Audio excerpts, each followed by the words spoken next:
commence avec un gros coup marketing. On va pas commencer à dire on vend des rampes, on va cacher des rampes, on va faire une chasse au trésor de rampes en France. Et la vidéo fait 3 millions de vues. 3 millions de vues, on prend 50 000 abonnés dans la même nuit. En fait, c'est que sur TikTok, t'as des codes qui marchent quasiment à chaque fois. T'as le côté satisfaisant. Tu vois, plein de vidéos de cuisine où tu sais, ils coupent des tomates hyper vite, ils font des trucs, c'est que t'es au laser et ils t'envoient ça et ça te fait une vidéo 2 millions de vues. Regarde combien j'ai fait ce mois-ci avec TikTok. Et il a pété un plomb. Aujourd'hui, on accueille Antoine Bougan. Il a le meilleur métier du monde. Il a créé avec ses potes des business autour de ses passions. Le mec passe son temps à faire du sport, du skate, du surf, à kiffer avec ses amis, à filmer le tout, le mettre sur internet et gagner des milliers d'euros tous les mois grâce à ça. En parallèle de ça, il développe des business de services, des produits sur internet et ça fait plus de 6 ans maintenant que tout ça a commencé. Dans cette interview, on va parler de comment percer sur TikTok, de comment réussir à faire de l'e-commerce et du dropshipping avec TikTok, de l'importance de YouTube dans le business d'aujourd'hui, du fait d'entreprendre et de créer des business de passion et des stratégies les plus folles, les stratégies marketing les plus folles pour faire connaître votre entreprise. On va rentrer dans la tête et dans les baskets d'Antoine Bougan. Antoine, comment ça va ? Ça va très bien. Je suis content d'être avec toi et tu me connais plutôt bien. C'est vrai ? Ouais, on dirait pas que tu me découvres tout de suite là. On a déjà fait une interview ensemble. Ouais. D'ailleurs, si vous voulez retrouver l'intégralité un peu du parcours et de l'histoire un peu d'Antoine, comment est-ce qu'il a démarré, comment est-ce qu'il s'est lancé, on va vous mettre dans le lien dans la description. On avait déjà fait cette interview là. Aujourd'hui, on va vraiment se focaliser un peu finalement sur les actus, sur ce qu'il a fait et sur ce gros changement où t'as intégré justement des nouvelles passions et t'as intégré surtout du TikTok avec une monétisation complètement folle. Et c'est ce qu'on va un petit peu voir aujourd'hui. Comment ça va ? Eh ben écoute, la forme toujours. Moi tu sais, je suis toujours au taquet. Ouais. Je dirais que plus je fais du sport, plus je bosse, plus je suis heureux. En ce moment, j'en fais à plein. Je suis heureux. Je suis content. Il y a quand même un monde de fous où, et c'est ce que je disais du coup à l'équipe de prod qui est avec nous aujourd'hui, le mec a monté un business et son bureau, c'est un skatepark. Ouais, c'est Comment délire. ça s'est fait ? Ouais. Bah, c'est parti d'un rêve de gosse. Tu sais, t'as skaté quand t'étais petit. Les moments où tu skates pas, c'est quand il pleut, quand il fait nuit. Ces moments-là, c'est chiant, même si tu regardes une vidéo de skate qui est grave. T'es sur YouTube, t'es trop déterminé à skater, mais tu peux pas parce qu'il y a un de ces deux paramètres. Bah, de là, c'était déjà le rêve de gosse le plus tôt possible. Je l'ai fait à 22 ans. Mais si j'avais pu le faire à 30 ans, j'aurais fait à 30 ans. Si j'avais pu le faire à 18, j'aurais fait à 18. Avoir un skatepark. Avoir un skatepark, c'était déjà le premier truc. Et puis bah là, il y avait la possibilité d'avoir les bureaux au-dessus. Donc on s'est dit, on met tout au même endroit. Mais ouais, c'est parti de là. Parti de cette frustration quand t'es gamin de ne pas pouvoir le faire autant que tu veux. Et bien évidemment, en vivant à Pornichet, ça t'a coûté 2000 balles, c'est ce qu'on disait juste avant, ta location te coûtait rien. C'est moins que le loyer de ce studio dans lequel on est actuellement. Carrément. C'est quand même assez. Ouais, il y avait une belle incroyable. surface. Ouais. 350-400 mètres carrés. Bah ouais, ça n'a rien à voir avec une vie parisienne, de toute façon. Donc non, ça valait le coup. C'était un moment où mon business il marchait déjà très bien, donc je pouvais me le permettre. Et puis je me disais que ça allait être un tremplin. Et ça a été le cas parce que ça a permis d'accueillir même des gros youtubeurs dans le skate, dans le surf, qui nous ont propulsés sur ma chaîne après. Donc c'était un bon pari en fait. Alors effectivement, revenons un petit peu là-dessus. Aujourd'hui, qu'est-ce que tu fais ? C'est quoi l'écosystème de boîtes que tu as monté ? Alors, moi, j'ai 2 boîtes, essentiellement. J'ai une boîte qui s'appelle Wasurf, qui est sur le surf et le skate, qui est avec mon pote Paul. Lui, c'est les mains, c'est-à-dire c'est tout ce qui est manuel, il va le faire, c'est pour ça qu'on se complète bien. Et lui, il est pas du tout tout ce qui est marketing digital, sur tout ce qui est sur l'ordi et tout, il tient pas 2 secondes en place sur une chaise, de toute façon. Donc, on s'est toujours bien complété comme ça, où le deal, c'est que lui, il allait construire les modules de skate, il allait penser un peu tout ce qu'on avait besoin au niveau manuel et moi faire connaître la chaîne YouTube, savoir quel concept faire. Donc ça, on a cette entreprise là où on vend des modules de skate dans les jardins des gens, donc des rampes, t'as les petits U que tu mets dans les jardins. T'as pas mal de parents qui sont prêts à payer ça pour leurs gamins. C'est incroyable ça quand même. Quand est-ce que tu vois qu'il y a un marché pour ça ? Parce que un kiff, enfin de l'idée, tu vois, de un jour avoir un skatepark et machin, on va monter des skateparks et les vendre, enfin, ça va se faire petit à petit, mais il y a un monde. L'histoire, elle est trop Surtout mince. qu'avant de vendre ça, tu t'es pas du tout là-dedans, quoi. Ah, vraiment pas. Non, avant tout ça, j'étais plus dans le dropshipping où je vendais des vêtements un peu avec Wasurf ou des planches de surf, mais jamais du tout dans le skate. Et en fait, ça s'est fait que le skatepark n'était même pas à la base un projet de business. C'était un projet perso, un kiff perso, un rêve de gosse. C'était juste avec les gars, donc mon pote d'enfance Sacha Paul et puis 2-3 autres potes, on faisait tous du skate, on s'est dit on va avoir un jeu de skatepark. Moi j'avais celui qui avait la société un peu la plus ancienne, et tu sais comment ça se passe, si tu veux louer un hangar à des bureaux, bah faut avoir un peu d'ancienneté avec ta boîte, sinon même ils te prêtent même pas, ou enfin je veux dire et tu peux même pas louer quoi. Donc faut avoir des bilans et tout, donc si j'étais le seul à pouvoir le faire, je l'ai fait, et de là on a développé plus le surf, mais pas le skate. Et le skate est venu pendant le confinement. En fait, pendant le confinement, on a eu le meilleur confinement du monde parce qu'on s'est confiné dans le hangar. Tu vois, on s'est pas confiné à la maison. Ouais, dans le hangar. Non, on s'est confiné dans le hangar, dans 400 mètres carrés. Moi, j'ai jamais aimé trop jouer à la console quand j'étais gamin. Et c'est là où j'ai découvert même la console. On a acheté une PS4, je sais plus. Ils m'ont fait découvrir GTA, les gars. On jouait là-haut. Donc, il y avait l'étage avec les bureaux et on jouait et on bossait. Et en dessous, on allait faire du skate à fond. Et à ce moment-là, au confinement, les skateparks sont fermés. Donc t'as aucun skatepark possible. Nous les abonnés, ils nous disent oh putain, est-ce qu'on pourrait venir skater dans votre skatepark, est-ce qu'on peut venir. Donc on dit bah non, si vous faites choper, on n'a pas plus le droit d'ouvrir que d'autres quoi. Mais on s'est dit par contre on peut leur vendre des modules de skate et proposer des petites barres de skate, et qui skatent devant chez eux sur leur trottoir. Ça ils ont le droit. Et de là est venu des petits modules. On s'est dit Paul du coup, il a commencé à construire des petits curbs, des petites barres, tous les petits trucs que tu peux skater devant chez toi. Et là, démarre une aventure incroyable. Bien évidemment, tout ça est filmé sur YouTube, les amis. Donc vous avez le matos, le hangar, le mec, tu sais, en torse-poil dans le hangar, en train de couper les barres, en train de soudre, en train de trucs. Lui qui a deux mains gauches, qui doit tout apprendre. Ouais, clairement. Et même, c'est une découverte de métier parce que Paul, à la base, il bosse de paysagiste, c'est ça ? Paysagiste, ouais. Rien à voir. Rien à voir, mais débrouillard. Tu vois, c'est un mec, tu lui demandes de faire ça, il le fait, il kiffe. Et il a peur de rien. Tu lui mets, je sais pas, 50 000 euros de matos de bois devant lui, fais-moi des rampes en skatepark. Il sait pas comment faire, regarde les tutos aux États-Unis et tout, et puis il va essayer. Et il a peur de rien. Donc pour ça, c'est cool. Mais de là, ouais, naît des modules, mais j'y crois pas vraiment. Je me dis, on l'essaye pour l'essayer, quoi. C'est un pari. Sauf que. Donc tu montes un Shopify. Ouais. Bah, tu fais les premiers modules ou d'abord tu vends ? Dans quel sens ça va ? Non, je fais un système de pré-vente. En gros, je fais 3 modules. Donc il y avait un petit kicker, donc c'est un tremplin. T'avais un curb qui représente une petite table et une barre, une flat bar. Et ces 3 modules, on les fait qu'en un seul exemplaire. On les teste dans tous les sens et jusqu'à là au début la barre restore, enfin ça marchait pas nos trucs. Et donc on en refait plusieurs exemplaires jusqu'à temps qu'ils soient le bon. Là, je fais un petit shooting photo nickel. À ce moment-là, on le rappelle, vous avez lancé un e-commerce où tu vends des planches de surf et des vêtements. Et des vêtements de surf. Le business s'appelle OA Surf. OA Surf. Il y a pas de Warramp, y a rien. Et that's it. Ouais, c'est tout. Mais là, on y va. Là, on tente parce que le confinement. De toute façon, on peut pas aller surfer. Non, on peut.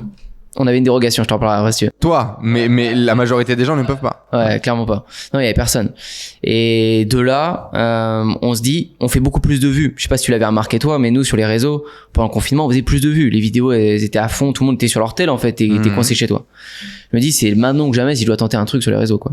Et donc, je lance une page, alors avec je prends l'extension sur Shopify, Zipify et tout, je fais des pages, un peu page de vente sur Shopify parce qu'il y avait beaucoup de choses à savoir sur les modules, et puis je voulais mettre des vidéos pour leur donner envie. Donc on skatait sur nos modules qu'on avait fait, mais devant chez moi par exemple, ou vraiment sur le trottoir pour qu'ils s'imaginent vraiment le faire. Projeter, quoi. Ouais.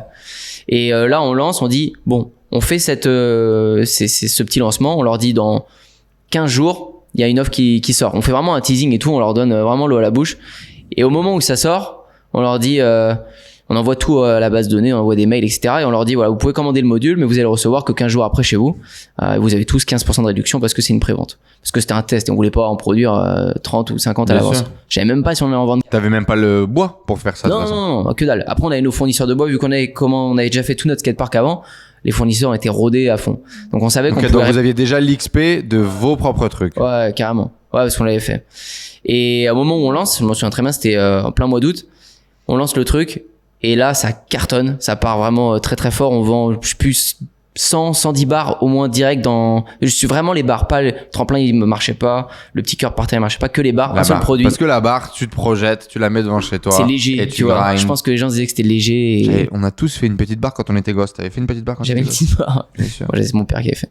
Mais ouais, et on avait ça et on en vend plein, donc j'étais scotché sur le truc Shopify, j'étais vraiment là, comme ça. C'est pareil en termes de marge et tout, c'est génial. Marge, c'est 35 € à peu près pour produire ça en tout, et on vendait ça 140, 150 €. Magnifique.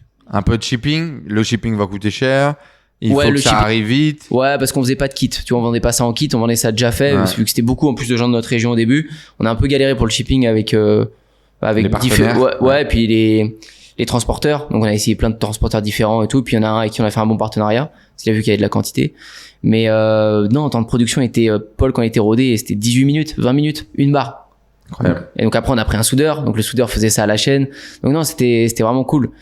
Et ouais, je te disais, je passais mes journées à être sur le live Shopify, à regarder les ventes. Je faisais que ça, je stagnais la nuit, je regardais, ça montait, je kiffais grave.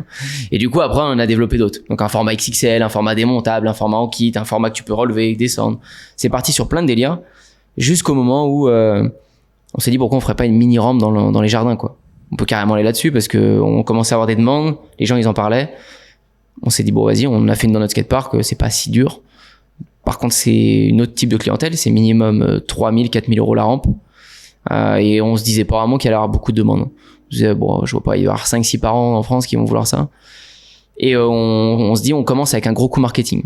On va pas commencer à dire, on vend des rampes. J'en avais parlé la dernière fois. On s'est dit, on va cacher des rampes, on va faire une chasse au trésor de rampes en France. Vu qu'il y a pas de rampe, vu qu'on peut pas skater actuellement, les skateparks sont toujours fermés. Et ben on va donner la possibilité aux jeunes d'aller trouver des rampes cachées et donc on en a caché une première à Seignos dans le Pays Basque. Au moment de mettre la dernière plaque, au moment de finir dans cette rampe, les flics arrivent parce que en pleine nuit on voyait que nous on avait un flash sur la rampe, c'est dans une forêt, donc de la route tu vois une lumière en plein confinement. Donc on avait une dérogation comme quoi on faisait ça à titre professionnel, qu'on avait le droit, qu'on avait déjà repéré le terrain et tout, mais sauf qu'ils ont dit non, ça dégage. D'où elles vous viennent ces idées là complètement timbrées de faire une chasse au trésor de rampe de skate?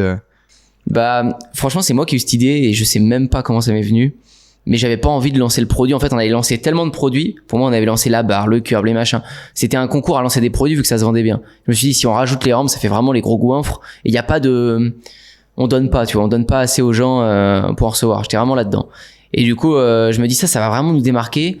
Non seulement ça va donner une bonne image, deuxièmement ça va vraiment faire kiffer les gamins de la ville, parce que les gamins qui pouvaient pas skater ou même qui voulaient skater la rampe de Oasurf, ils allaient trop kiffer. Et puis c'était un délire de gosse, ils pouvaient aller se retrouver dans la forêt, être entre eux et tout, enfin je trouvais ça génial. Et nous, il y avait pas meilleure pub, parce que tout le monde faisait des stories, on avait 15 à 30 stories par jour. Avec votre logo énorme en plein milieu de la rampe. Ouais. Donc sur la seconde en fait qui a été faite au Cap Ferret après, parce que cette première n'a pas été faite. Mais ouais, c'était une pub énorme et à l'intérieur, du coup, il y avait une suite avec t'enlèves une plaque ou je donne des indices, mais tu trouvais un indice sur la rampe suivante qui pouvait être à Dunkerque, où tu veux, tu vois. Le but, c'est de faire une énorme chasse au trésor française, européenne, enfin voilà.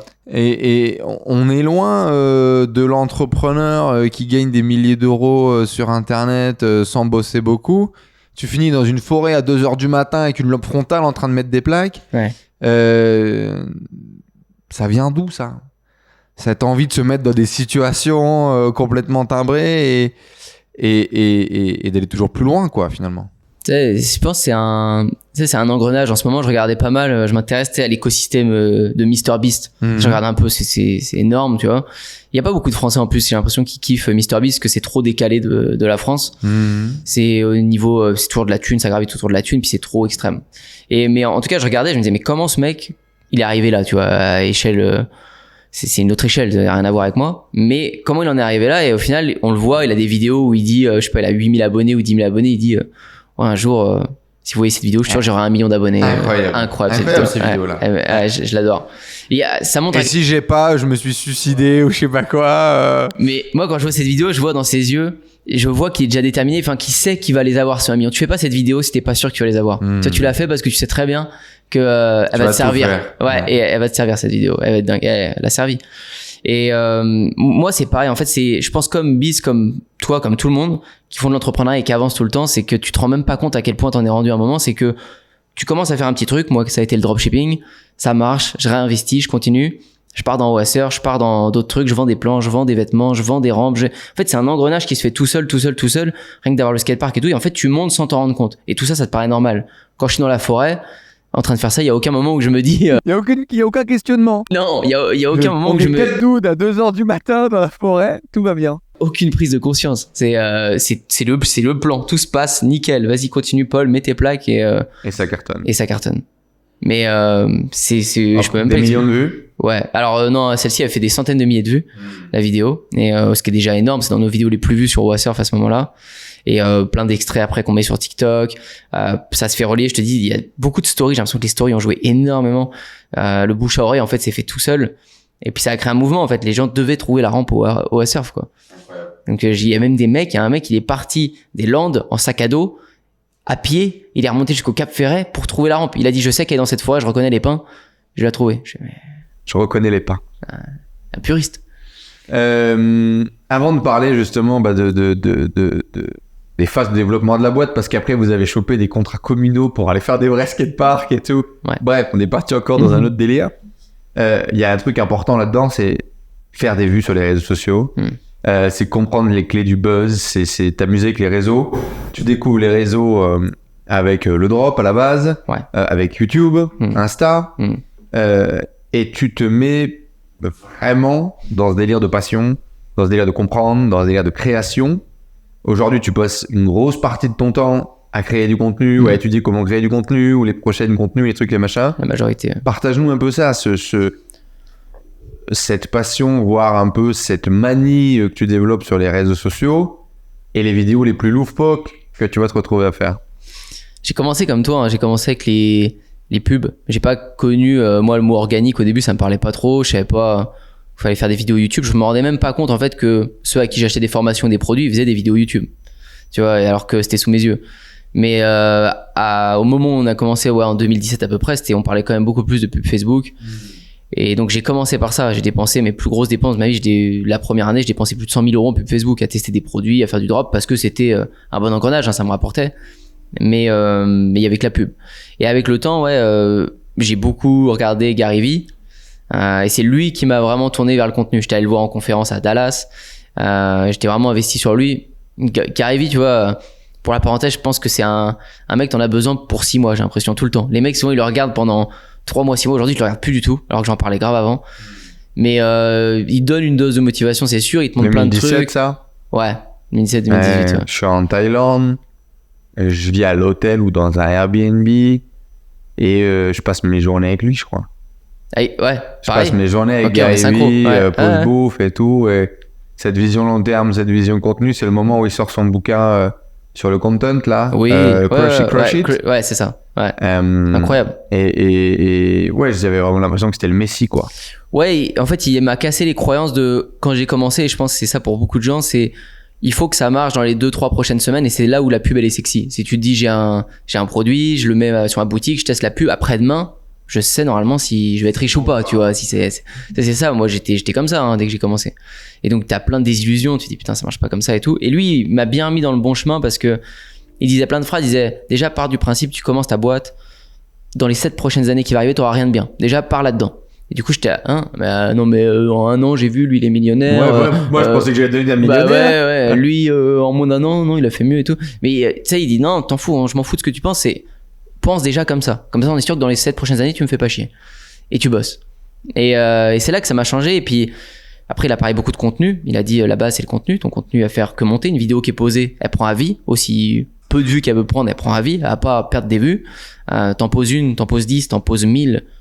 C'est pour ça que le matin tu te réveilles, t'as une demande par email de lui qui veut ton cours, de lui qui veut ton produit, c'est énorme. Si tu fais du bon contenu que tu te renouvelles, ça va être grandissant. Et puis il donnait plein de stratégies sur les stratégies de contenu, de publication. Je le voyais sur Snapchat, je le voyais sur TikTok, je le voyais sur YouTube, je le voyais sur Facebook, je le voyais sur Insta. Et il disait moi je passe 80% de mon temps à publier sur le réseau qui me fait le plus de vues. 20% du temps, le reste, c'est sur faire des petits tests ailleurs. Et dès qu'il y en a un qui prend le relais, des fois Insta il marche moins bien que YouTube, je vais sur YouTube. Des fois je vais sur Insta à 80%. Mais j'alterne comme ça et je suis sûr d'être toujours sur le réseau qui marche le mieux. Il dit c'est un algorithme. Et moi à partir de là, je monte au Wassurf, et au Wassurf je le fais pas du coup en stratégie de pub, enfin pas que, je veux une communauté énorme, je veux la plus grosse communauté francophone dans le surf et le skate. Et ça part. Comment vient l'idée de Wassurf? C'est votre passion, c'est votre délire, tu te dis ouais, ça remonte à avant je veux plus faire du produit qui disparaît. Si je vais pour faire un truc long terme, je veux faire un truc qui me touche et que je kiffe. Au Wassurf ça naît avec Paul avant que je fasse le business en ligne, donc l'année avant 2017, en gros 2015-2016, je suis en alternance dans un magasin de surf, la fin de mon BTS que j'arrête avant le diplôme à la fin. Et ben là, Paul, il vient tous les jours, il vient me voir au magasin de surf, il sait que je me fais chier à mourir. Du coup, on regarde les planches souvent, puis on discute, il y a personne dans le magasin, enfin bref, il m'aide à passer le temps, quoi. Et puis on se créera un jour un shop, un jour on se créera un truc, on parlait déjà du skatepark, on se dit, il y aura un bar peut-être, un restaurant dedans, enfin on imaginait plein de trucs. Et on pensait déjà à des noms. Et à ce moment-là, on avait déjà créé Oa Surf en 2016. On se disait, bon, on va faire une marque de vêtements déjà pour nos potes ou pour nos proches, on sait rien, on va essayer un truc, quoi. Et donc on a cherché longtemps, et puis Oa, ça voulait dire amitié en maori. En maori, c'est là où est né un peu le surf. Donc on a dit, bon, Oa, j'aime bien, c'est simple, c'est épuré, c'est court. On a mis Oa Surf, basta, c'est fait. Et après de là, moi c'est le dropshipping. Je l'ai fait pendant 1 an pour vraiment gagner des sous, parce que Oa, c'était même pas démarré, je faisais rien. T'avais partagé le score que t'arrives à taper en drop? Ouais, bah les meilleurs mois que j'ai pu faire en drop, c'était avec soit mes fers à lisser pour lisser les cheveux des filles, soit mes produits anti-ronflement que j'ai mis dans le nez après. Et les meilleurs scores, c'était 20-25K par mois. De profit ou de chiffre? Ouais, de profit. Ouais, non, j'avais des bons mois, hein. J'avais des mois à 60 000 de chiffre d'affaires. C'était vraiment cool. Et le fer à lisser, j'avais pas énormément de marge. Par contre, le produit anti-ronflement, je le vendais sur Snapchat en plus. C'est le moment où Snapchat, c'était le tout début. Et j'avais fait une étude de cas sur YouTube où j'essayais de monter cette boutique à $1000 par jour le plus vite possible. Et j'avais kiffé faire ça. Ça a été monté en 6 jours assez vite. Ça avait bien cartonné. Mais j'avais du support client que j'aimais pas. Je comprenais rien déjà à leur support client. J'ai du support client avec des filles qui me parlaient de technique pour lisser les cheveux avec le fer. Bon, je me suis dit, je vais pas faire ça. Oh, merci. Et du coup, c'est là que ça devient... Enfin, je veux dire, c'est là que... Je pense que tu casses la croyance de putain, on peut faire une tonne de fric. Ouais. Et qu'il y a des scores qu'on peut dépasser. Ouais. Et tu renforces la croyance de faut vraiment que je fasse un truc qui me fasse kiffer parce que ça, c'est pas cool, quoi. Ouais, j'avais débloqué plein de trucs. J'avais rassuré mon père, rassuré ma mère. Parce que je leur ai dit que j'arrêtais les cours. Et puis, ils m'avaient mis un peu d'argent de côté. T'as 22 ans quand tu commences à faire de l'oseille? 20 ans. 20 ans, 21, ouais. T'as 21 ans. Ouais. Ils te voient en slip sur ton ordi. Non, et puis ils ont pas kiffé que j'arrête les études, tu vois. Moi, je suis fils unique. Tout fils unique est quasiment unique, c'est-à-dire même pas trop de cousins, j'ai rien, tu vois. Tout l'intérêt, il est sur moi depuis tout le temps. Donc je suis surveillé au millimètre, tu vois. c'est vraiment un truc de fou. Et mais donc c'est bien, j'ai une putain d'éducation, j'ai rien à redire, une enfance très très bien. Mais par contre, quand le petit gars qui suit ses études, qui est en BTS, arrête ses études à 2 mois de la fin, qu'est-ce qu'il fait? Tu vois, et j'étais pas rebelle, j'étais rien, moi j'étais très calme à l'école, tranquille.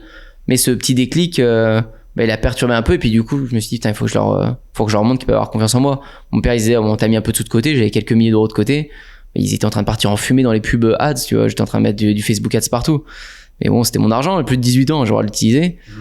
Mais donc quand d'un coup le compte il est remonté par paquet de 10K, tu vois, avec mon auto-entreprise au tout début, là ça a rassuré le père, ça a rassuré la mère. Donc comme tu dis, il y avait plein de trucs qui étaient c'est bon, ça c'est de côté, je sais que je peux en vivre, je sais que j'ai rassuré mes proches. Maintenant je veux faire un truc qui me fait kiffer, quoi, parce que je préfère faire ça qu'aller bosser pour un patron, mais j'ai pas envie de faire ça toute ma vie quand même. Il va falloir lier un truc bien. Et donc du coup tu commences à faire des vêtements de surf, puis des surfs, à chaque fois par différentes phases. Il y a les premières planches, les petites, les moches, les trucs, ça va pas, le truc, jusqu'à faire des trucs qui vous plaisent de plus en plus. Et puis cette phase de rampe, TikTok, ça arrive quand dans cette histoire? TikTok, c'est encore la fin où je suis Gary Vee. Et Gary Vee, il y a Musical.ly qui existe, qui se transforme en TikTok. Parce qu'avant, c'était ça, c'était Musical.ly, TikTok. Et Gary Vee, je vois, comme d'hab, il y a un nouveau réseau, il fonce dessus. Tu vois, il dit let's go TikTok, faut être à fond. Et par chance, j'étais encore à le suivre, et du coup, je me dis vas-y, je vais m'intéresser au truc pour une fois que je suis un peu dans le move, parce que quand j'ai pris le drop, j'avais toujours l'impression d'être en retard. Il y avait déjà on en parlait, Seb qui était là depuis des années avant, il y en avait d'autres qui étaient, on a toujours l'impression d'être en retard, alors que même des fois on est bien dans le timing, mais j'avais quand même l'impression d'avoir toujours été en retard, et que là c'était le premier truc que je prenais dans le timing. Je me suis dit celui-là, je loupe pas, j'essaye. Et je me suis rendu compte après avec le temps que dans le business en ligne, il faut prendre des paris tout le temps, puis il y a des paris qui fonctionnent très bien, là ils marchent pas grave, t'as mis du temps, tu le laisses de côté. Mais celui-là je l'ai pris, et j'ai bien fait de le prendre, et je mets des vidéos sur Oa Surf tout de suite. Je mets même pas des vidéos, je mets un peu de vidéos de surf, puis je mets une riposte de Red Bull, un truc qu'ils avaient mis, une rampe de skate posée sur un toit, un truc. Et la vidéo fait 3 millions de vues. 3 millions de vues, on prend 50 000 abonnés dans la même nuit. Puis tu déconnes ou quoi? Ça fait 1 an, ça devait faire peut-être 1 an ou 2, je sais pas, que je me tuais sur YouTube à prendre des abonnés. On devait être à 30 ou 40 000 peut-être à ce moment-là sur Oa. C'était hyper dur, et là je prends 50 000 abonnés en une nuit. J'ai dit, pas possible, il y a un bug. Et donc là, voilà, mon cerveau il vrille et je me dis ok, on ouvre Antoine Bougan en chaîne, on ouvre une chaîne délire parce que je kiffe des délires que on va en reparler mais j'aime bien faire. J'ouvre direct 3 comptes TikTok, je bombarde, je dis rigueur, on publie à fond, j'étais addict à ces chiffres. Cet homme a des comptes TikTok sur la plomberie, restez connectés. Mais ils sont pas prêts, je pense qu'ils ont pas compris à quel point t'étais timbré sur la création de contenu. Alors je suis excessif. Un petit peu, mais on en parlera aussi, c'est peut-être ça qui fait que ça marche. Ouais, ça a des bons côtés et moins bons. Bon, en tout cas, je suis allé sur Wassurf à fond, vraiment dans un premier temps. Et je voyais bien que c'était beaucoup moins qualifié. Tu vois, c'est du contenu au début, il y a même pas 10 minutes. Aujourd'hui, ils sont rendus à 10 minutes et tout. Mais il y a, je sais plus, 10, 15 secondes, 30 secondes sur tous les contenus TikTok. Donc, des millions de vues, mais ça vaut pas une vidéo de 30 000 vues sur YouTube.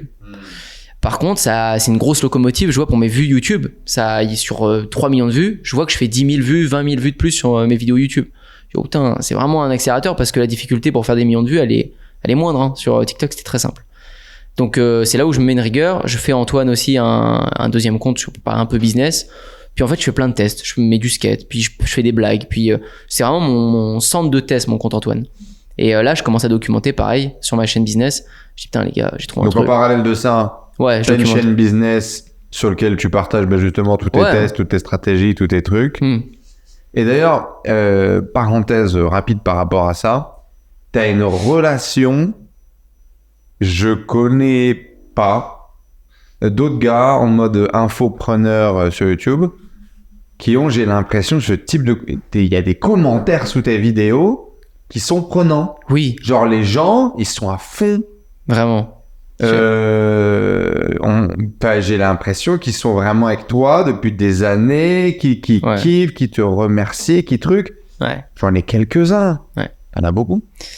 Ouais, c'est cool que Comment tu soulèves ça parce qu'en vrai, je les vois et j'en parle des fois avec mes potes et je dis putain, c'est solide ce qu'il a mis quand même en commentaire. Enfin, ils parlent de leur vie perso, ils parlent de trucs vraiment que ça les a impactés. Enfin, vraiment, c'est comme si ils se confiaient quoi. Et je me dis c'est peut-être ça sur toutes les chaînes, c'est peut-être l'effet que ça fait. Si tu me dis que non, finalement c'est flatteur. Mais je pense, t'as raison, il y en a qui me suivent depuis le tout début. Des commentaires, je les vois depuis 5 ans. C'est les mêmes gars et je sais qu'ils vont commenter quasiment en même temps à chaque vidéo. Et non, c'est hyper cool. Je sais pas. Je pense que c'est parce que j'ai un côté peut-être un peu plus simple, un peu plus abordable, ça doit dégager ça. Sur YouTube, j'arrive vraiment à être naturel devant la caméra, sans il y a pas trop d'autres personnages, tu vois, je suis le même. Là où on est dans un monde du business en ligne, où il y en a beaucoup qui se sont fait connaître, on en parlait un peu avant en louant des villas de ouf, des paquebots, faire des tournages avec des filles, des machins. C'était beaucoup un monde comme ça, surtout encore plus en 2017, 2018.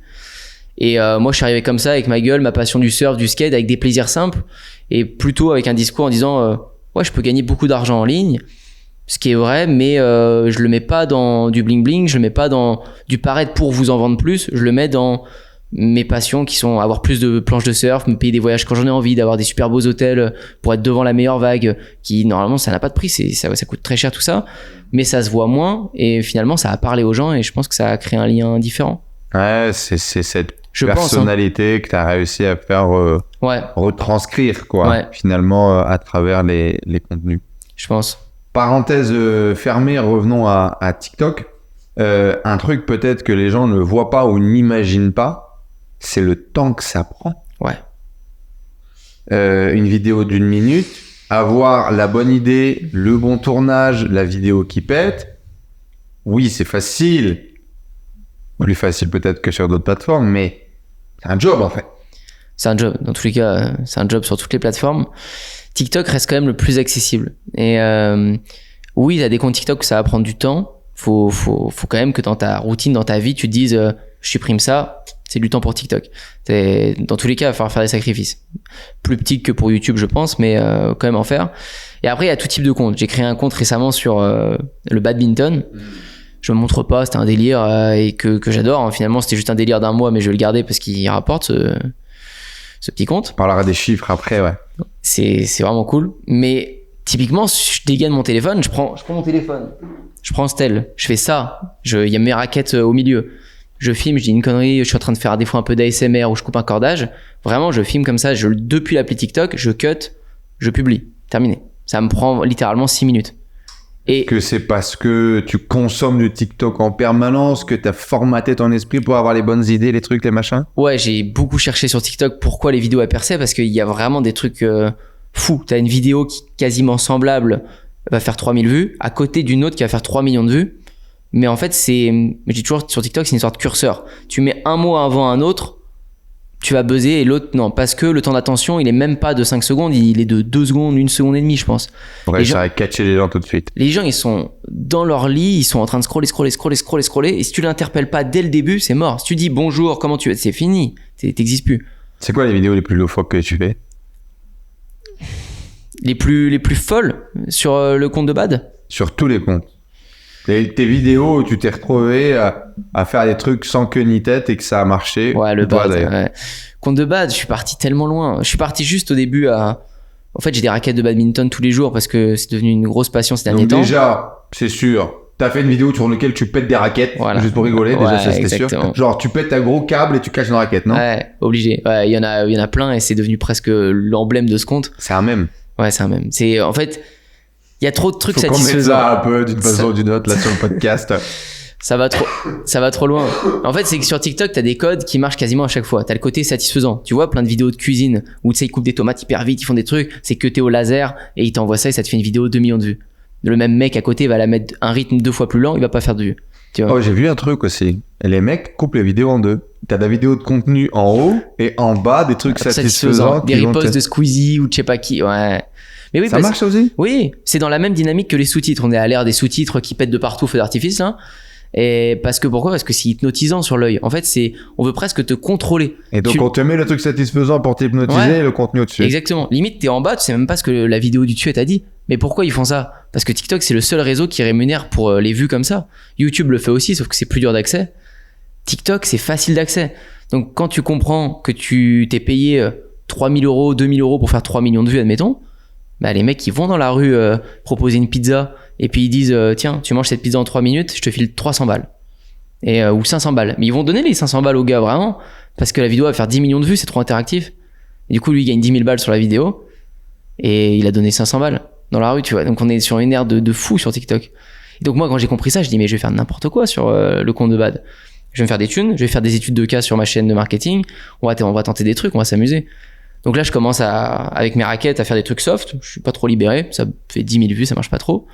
Puis après, je me dis, je vais aller les provoquer un peu. Je prends mon sac de badminton et puis je dis, le badminton, c'est vraiment le meilleur sport du monde. Alors que je sais que le badminton, c'est aussi un peu considéré comme un sport de plage, tu vois, ça va, le badminton, c'est pas le football américain, tu vois, c'est pas le truc le plus viril, je dis, c'est le meilleur sport du monde, le plus physique, machin et tout. Et puis, je remplis mon sac, je dis, oh putain, c'est le truc où il y a le plus de trucs dans son sac. Je mets 1, 2, 3, 10 raquettes, 20 raquettes. Je mets des chaussures et tout. Et là, le TikTok fait 1 million de vues. C'était ma 8e, 9e vidéo. Donc on est quoi là? On est sur le fait d'énerver la communauté, Ouais. d'aller à l'opposé. Provoquer, créer un débat en fait, je veux créer une zone de débat, mais dans mes commentaires. Parce que c'est ça TikTok. Les gens, ils débattent entre eux. Des fois, t'as un com et en dessous, il y a écrit déroulé 600. Il y a 600 réponses. Les mecs, ils se font un débat, ils parlent de leur vie. À la fin, ils sont en train de demander le nom de leur mère. Hein. Donc, je lance ça. Et la vidéo, elle part à fond. Non, mais mec, le hockey sur glace, c'est mieux. Ah, l'équitation rigole. La boxe rigole. Machin. Et ainsi de suite, ça y va. J'en fais une deuxième. Laisse tomber, je réponds direct aux commentaires. Puis j'en fais 2 fois plus. J'en rajoute. Je remets des trucs dans mon sac. Je dis, c'est vraiment le plus physique. Enfin, il n'y a pas plus physique et tout. Je montre que j'ai plein de pansements dans mon sac et tout. J'arrête pas. Et là, les mecs commencent à comprendre. En plus, c'est ce que je voulais. Ils commencent à comprendre, c'est du second degré. Il y a la moitié qui comprend que c'est du second degré, l'autre moitié qui comprend pas. Et là, j'ai compris mon compte, moi. J'ai dit, je vais faire du sérieux, semi-sérieux, et je vais aller attirer la communauté, la moitié qui comprend que c'est du second degré, et l'autre qui comprend pas. Et eux, ils vont faire boum. Ça va faire la guerre. Toujours un débat du coup.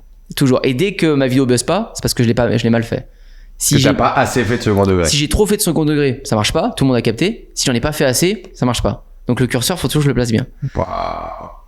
Et ça, je le capte, mais je vrille. Donc ça, c'est le 1er avril. C'est le 1er avril de cette année que j'ai capté ça sur ce compte de Bad.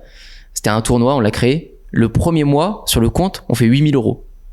8 000 euros de TikTok de Money. TikTok Money. Et donc, TikTok Money, donc sans TikTok Money, c'est du bénéfice brut. support client, sans rien. Il y a personne qui t'envoie un, mais c'est le 30, tu cliques, tu fais voir le solde, virer vers ton compte, terminé. Tu l'as dans l'après-midi. Je fais d'accord. Et je dis, mais là, j'aurais 14 ans, je pouvais le faire, hein. j'ai pas montré ma tête. Après, je suis parti sur d'autres délires. Hein. Donc, tu parlais de casser des raquettes. J'ai commencé à couper des cordages parce que ça marche bien la ASMR sur TikTok. Donc, je coupe une corde puis je dis, j'invente des trucs en fait. C'est que du second degré, je dis, vous cassez votre cordage. Quand en badminton ou au tennis, tu casses souvent ton cordage quand tu joues. Puis il faut casser, faut tout de suite couper parce que quand t'es tendu très fort, tu peux casser le cadre de ta raquette. Et puis je raconte n'importe quoi, je dis il y a un schéma de coupe précis à suivre pour pas exploser votre raquette. Et donc je dis coupez la corde 4, puis la corde 3, puis la corde 2, puis je commence à faire ça en chuchotant. Je fais donc, corde 4, corde 2, corde 3 et tout. Et je coupe comme ça, puis je dis attention, il y avait une explosion de raquette, donc je me recule à chaque fois que je coupe un truc. La vidéo fait 3,8 millions de vues. Celle d'après, elle en fait 3,5 millions. Parce que on est vraiment dans ce truc entre second degré et... Exactement. Bah ouais, dans les commentaires, ils étaient en mode oh putain, ça va la pas péter. Puis ils me proposent des schémas de coupe après les gens. Tous mes coms, ils sont en mode essaye le 4-5-3, essaye le 6. Et moi, alors après, j'en fais et des... c'est ça qui est fort aussi sur TikTok, c'est qu'il y a un côté interactif. Ah ouais. C'est-à-dire qu'après, tu fais des vidéos en répondant aux questions des gens. Ouais. Et ça pousse encore plus aux commentaires. Et j'ai Ouais. l'impression que tu fais autant de vues, voire plus de vues en faisant des réacts sur ta vidéo de base. C'est vrai. Bah ouais, parce qu'en plus, TikTok, je pense qu'il aime bien ça. Tu utilises son appli, tu utilises son outil, tu reprends un commentaire, donc t'as le commentaire qui est épinglé, tu refais une vidéo dessus, il adore. Et puis en plus, ça s'alimente tout seul. Parce qu'il y a une vidéo qui marche bien, tu cliques, tu fais c'était quoi le début de l'histoire? Donc ils cliquent sur l'autre et puis ils arrivent sur la Ah, et vidéo du coup, il initiale. reste dans ton contenu, Ouais, reste dans le tunnel. exactement. Donc non, c'est trop fort. Et ça, de là où j'en suis rendu, au moment où on se parle, je passe une matinée par semaine à aller à Decathlon pour acheter par paquet de 100 des raquettes de badminton. Parce que tu les pètes. Parce que je les casse. Parce que une raquette que j'achète 10 euros, à Decathlon, elle me rapporte 1000 euros. Minimum. C'est la meilleure. Parce que tu vas refaire les mêmes vidéos et en mode bah les couilles. Avec ça des peut scénarios tomber. différents. Avec des scénarios différents. Là, en ce moment, je suis en train de mettre le logo Yonex sur mes raquettes. Je le fais sur le plaid de mon canapé. J'achète plein de plaids en fait à Jiffy. Mais en fait, je fais ça, puis je dis rien. Puis en fait, bah, ça déborde sur le plaid. C'est dégueulasse. Faudra le faire par terre ou sur une table. Parce que je mets du marqueur, quoi. Et je dis rien. Je dis hop, super. Hop, la raquette, elle est belle et tout. Puis ils sont là dans les commentaires. Ah, le plaid. Mais moi, ça me fait péter un plomb. Alors, t'as ce genre de contenu qui est second degré humour, et puis dans les commentaires, ils sont tous là. Non, mais c'est du second degré, les gars, c'est un génie de l'humour, ce mec, vous comprenez pas, machin et tout. Et t'as d'autres comptes très éducatifs, genre comme des tutos Excel, tout bêtement, des tutos PowerPoint, des mecs qui sont en train d'enregistrer leur écran, mais ils se gavent. Ils font des millions de vues sur des hacks Excel, sur des hacks PowerPoint et autres. Ça cartonne. Et derrière, bah, ils ont un schéma classique pour pouvoir vendre leurs cours. Après, là, du coup, moi, je peux rien vendre avec ça. Je vais pas faire une boutique. Il y a plus de gens qui font pas de badminton qui me suivent qu'en font. Tu vois, je vais pas monétiser ça de cette sorte. J'ai quand même un client qui s'est lancé sur un business de vente de raquettes. Multisport. C'est vrai? 12 000 euros le premier mois en chiffre d'affaires pour 3 000 euros de Google Ads. Ok. Le paddle, visiblement. Ouais, ça m'étonne pas. Ouais. Qui cartonne là-dedans. T'as pas essayé, toi d'ailleurs, toi qui es à fond dans les sports de raquettes? Non, j'ai peur parce que je suis excessif. J'ai peur de devenir accro. T'as mis du beurre sur ta planche de surf en te disant est-ce que ça permet de mieux Ah, la glisser? wax, ouais, la wax, ça a été les premiers trucs. C'est comme ça que j'ai découvert les contenus satisfaisants, etc. C'est un moment. Sur TikTok, on a toujours mis nos vidéos de surf. Genre, on surfe à Bali. Ça c'est beau, tu vois, il y a des belles visions drone, etc. Mais ça faisait 30 000, 50 000 vues. Puis un moment, avant d'aller dans l'eau à Bali. Une vidéo qui te coûte une couille à monter Ah, avec ouais, une couille de c'est matos, non, mais- ça fait 30 000 vues, c'est magnifique. Ouais. Mais on s'en fout quoi. Exactement. En fait, sur TikTok, pour revenir à ce que tu disais tout à l'heure sur le temps, en fait, il faut oublier le temps de production. Moi, j'ai ma règle, c'est je ne passerai jamais plus de 10 minutes sur un TikTok. Jamais. Jamais. Parce que déjà, les abonnés sont décorrélés des vues. Tu peux avoir un compte qui a 500 000 abonnés, tu feras 800 vues, c'est possible. Comme tu peux avoir un compte qui a 800 abonnés, tu fais 800 000 vues par vidéo. Il n'y a aucun lien. Et tes abonnés ne voient pas tes vidéos. Toutes tes vidéos qui marchent passent dans les pour toi. Elles passent dans le fil d'actualité pour toi, c'est tout. Point barre. Et en même temps, je passe pas plus de 10 minutes sur une vidéo parce que trop d'injustice. Le même algorithme, j'ai l'impression qu'il sait pas ce qu'il fait. C'est aussi pour ça que t'es mis en avant. Sur YouTube, sur Insta, l'algorithme, il sait très bien ce qu'il fait. Et il te met en avant très durement. C'est une quête pas possible. Mais sur TikTok, non. Il y a la chance à tout le monde. Donc, partant de là, c'est bien dans un sens, ça l'est moins dans un autre. C'est-à-dire, tu peux mettre une qualité de dingue sur une vidéo, elle va passer la trappe totale, même si t'as mis 25 heures dessus, quoi. Donc je me suis fait avoir plein de fois avec ça. Donc Donc aujourd'hui, tu passes pas plus de 15 minutes par Non, TikTok, non, c'est non, tout, max. vraiment quoi. pas. Sauf je continue toujours de tester en permanence des trucs, donc ça peut m'arriver, mais non, c'est la règle d'or. Non, c'est vraiment la règle d'or. Et pour revenir à la wax, bah c'est en faisant des vidéos en fait que je remarque ça. C'est on wax la planche avant d'aller dans l'eau. Et là, la vidéo elle fait 1 million de vues. Je sais pourquoi elle fait 1 million de vues. Il y a rien. On a juste waxé, on n'est pas dans l'eau encore. Et ils disent trop satisfaisant le bruit de la wax. Je fais Oh, vous êtes pas sérieux. Oh, d'accord, les gars. Souvent, c'est eux qui me donnent les réponses. C'est pas moi qui les trouve. C'est eux. Moi, je fais que lire les commentaires. Je suis méga attentif sur les top com de mes TikTok. Et ils me donnent les réponses parce que t'as le top com qui est liké plein de fois. Je me dis, il y en a un qui a commenté et il y en a 20 000 qui partagent son avis. Voilà, les gars, je vais vous donner à manger. Et donc après, je pars sur de la wax. Et tous mes délires, en fait, j'ai l'impression que c'est toujours pareil. Quand je te le dis, j'en prends conscience. C'est que je le fais tranquille au début, puis en fait après ça part en humour en second degré parce que je pense que je kiffe faire ça. Et donc tu fais tout et n'importe Je fais quoi. n'importe quoi, je wax sur mon canapé et la wax elle déborde par terre, je dis c'est la technique de l'eau bouillante, donc je mets de l'eau à bouillir, je renverse tout par terre, je mets un ordi pourri à côté, ça coule dessus sur le coin de la vidéo. Tu tues ton ordi, tu casses l'ordi. Mais je dis rien, tu vois, et puis les gens sont l'ordinateur et tout, t'as pas dû voir. Bien sûr que je l'ai vu, les gars. 4 millions de vues, tu vois. Il était fait pour l'ordi. Mais et après j'ai trouvé d'autres comptes. J'ai un autre compte qui fait que de la wax aux États-Unis et ils vendent de la wax. Ils ont fait un Shopify derrière et ils font que des vidéos de wax satisfaisantes comme de l'ASMR. Ils grattent, ils l'enlèvent, ils font une boule avec leur wax, ils la rewax à l'infini. Mais autant que les vidéos ASMR avec des lives que je vois à minuit ou 1h du mat, les gens ils sont pendant je sais pas combien de temps là, ça marche à l'infini. Autant que ça pourrait marcher à l'infini aussi. Et donc tu te mets quasiment à passer tout ton temps là-dessus et tu prends un plaisir de ouf et tu crées du contenu, quoi. Ouais, parce qu'encore une fois, ça me fait de la TikTok monnaie. Combien t'as réussi à monter en TikTok monnaie cumulé? Sur OA, c'est le plus. Sur OA, le mieux qu'on ait fait en un mois, ça a été 18 000. 18 000 sur un mois. C'est énorme. Ah ouais, c'est... Et donc tout cumulé avec tous tes tests et tous tes comptes? Plus de 6 chiffres. Tous les gens, j'ai 5 comptes. J'ai Antoine, les pranks téléphoniques, qui est pas mal aussi. Beaucoup de vues, ça. Attends, raconte-nous du coup. Les pranks. Mais on va mettre une vidéo. Je veux mettre une vidéo, s'il vous plaît, à la post-prod. Ouais. Il devient fou, il se transforme. Ouais. Ta gueule. Ouais, c'est ça à fond. Oui, monsieur, bonjour. Vous m'entendez? Oui, je vous entends maintenant, mais c'est Stanislas, il me prend le téléphone. C'est qui Stanislas? C'est mon petit. C'est votre petit. Eh ben que oui. Que Dieu le protège. Moi, j'aime trop les petits. Moi aussi. Je les mange.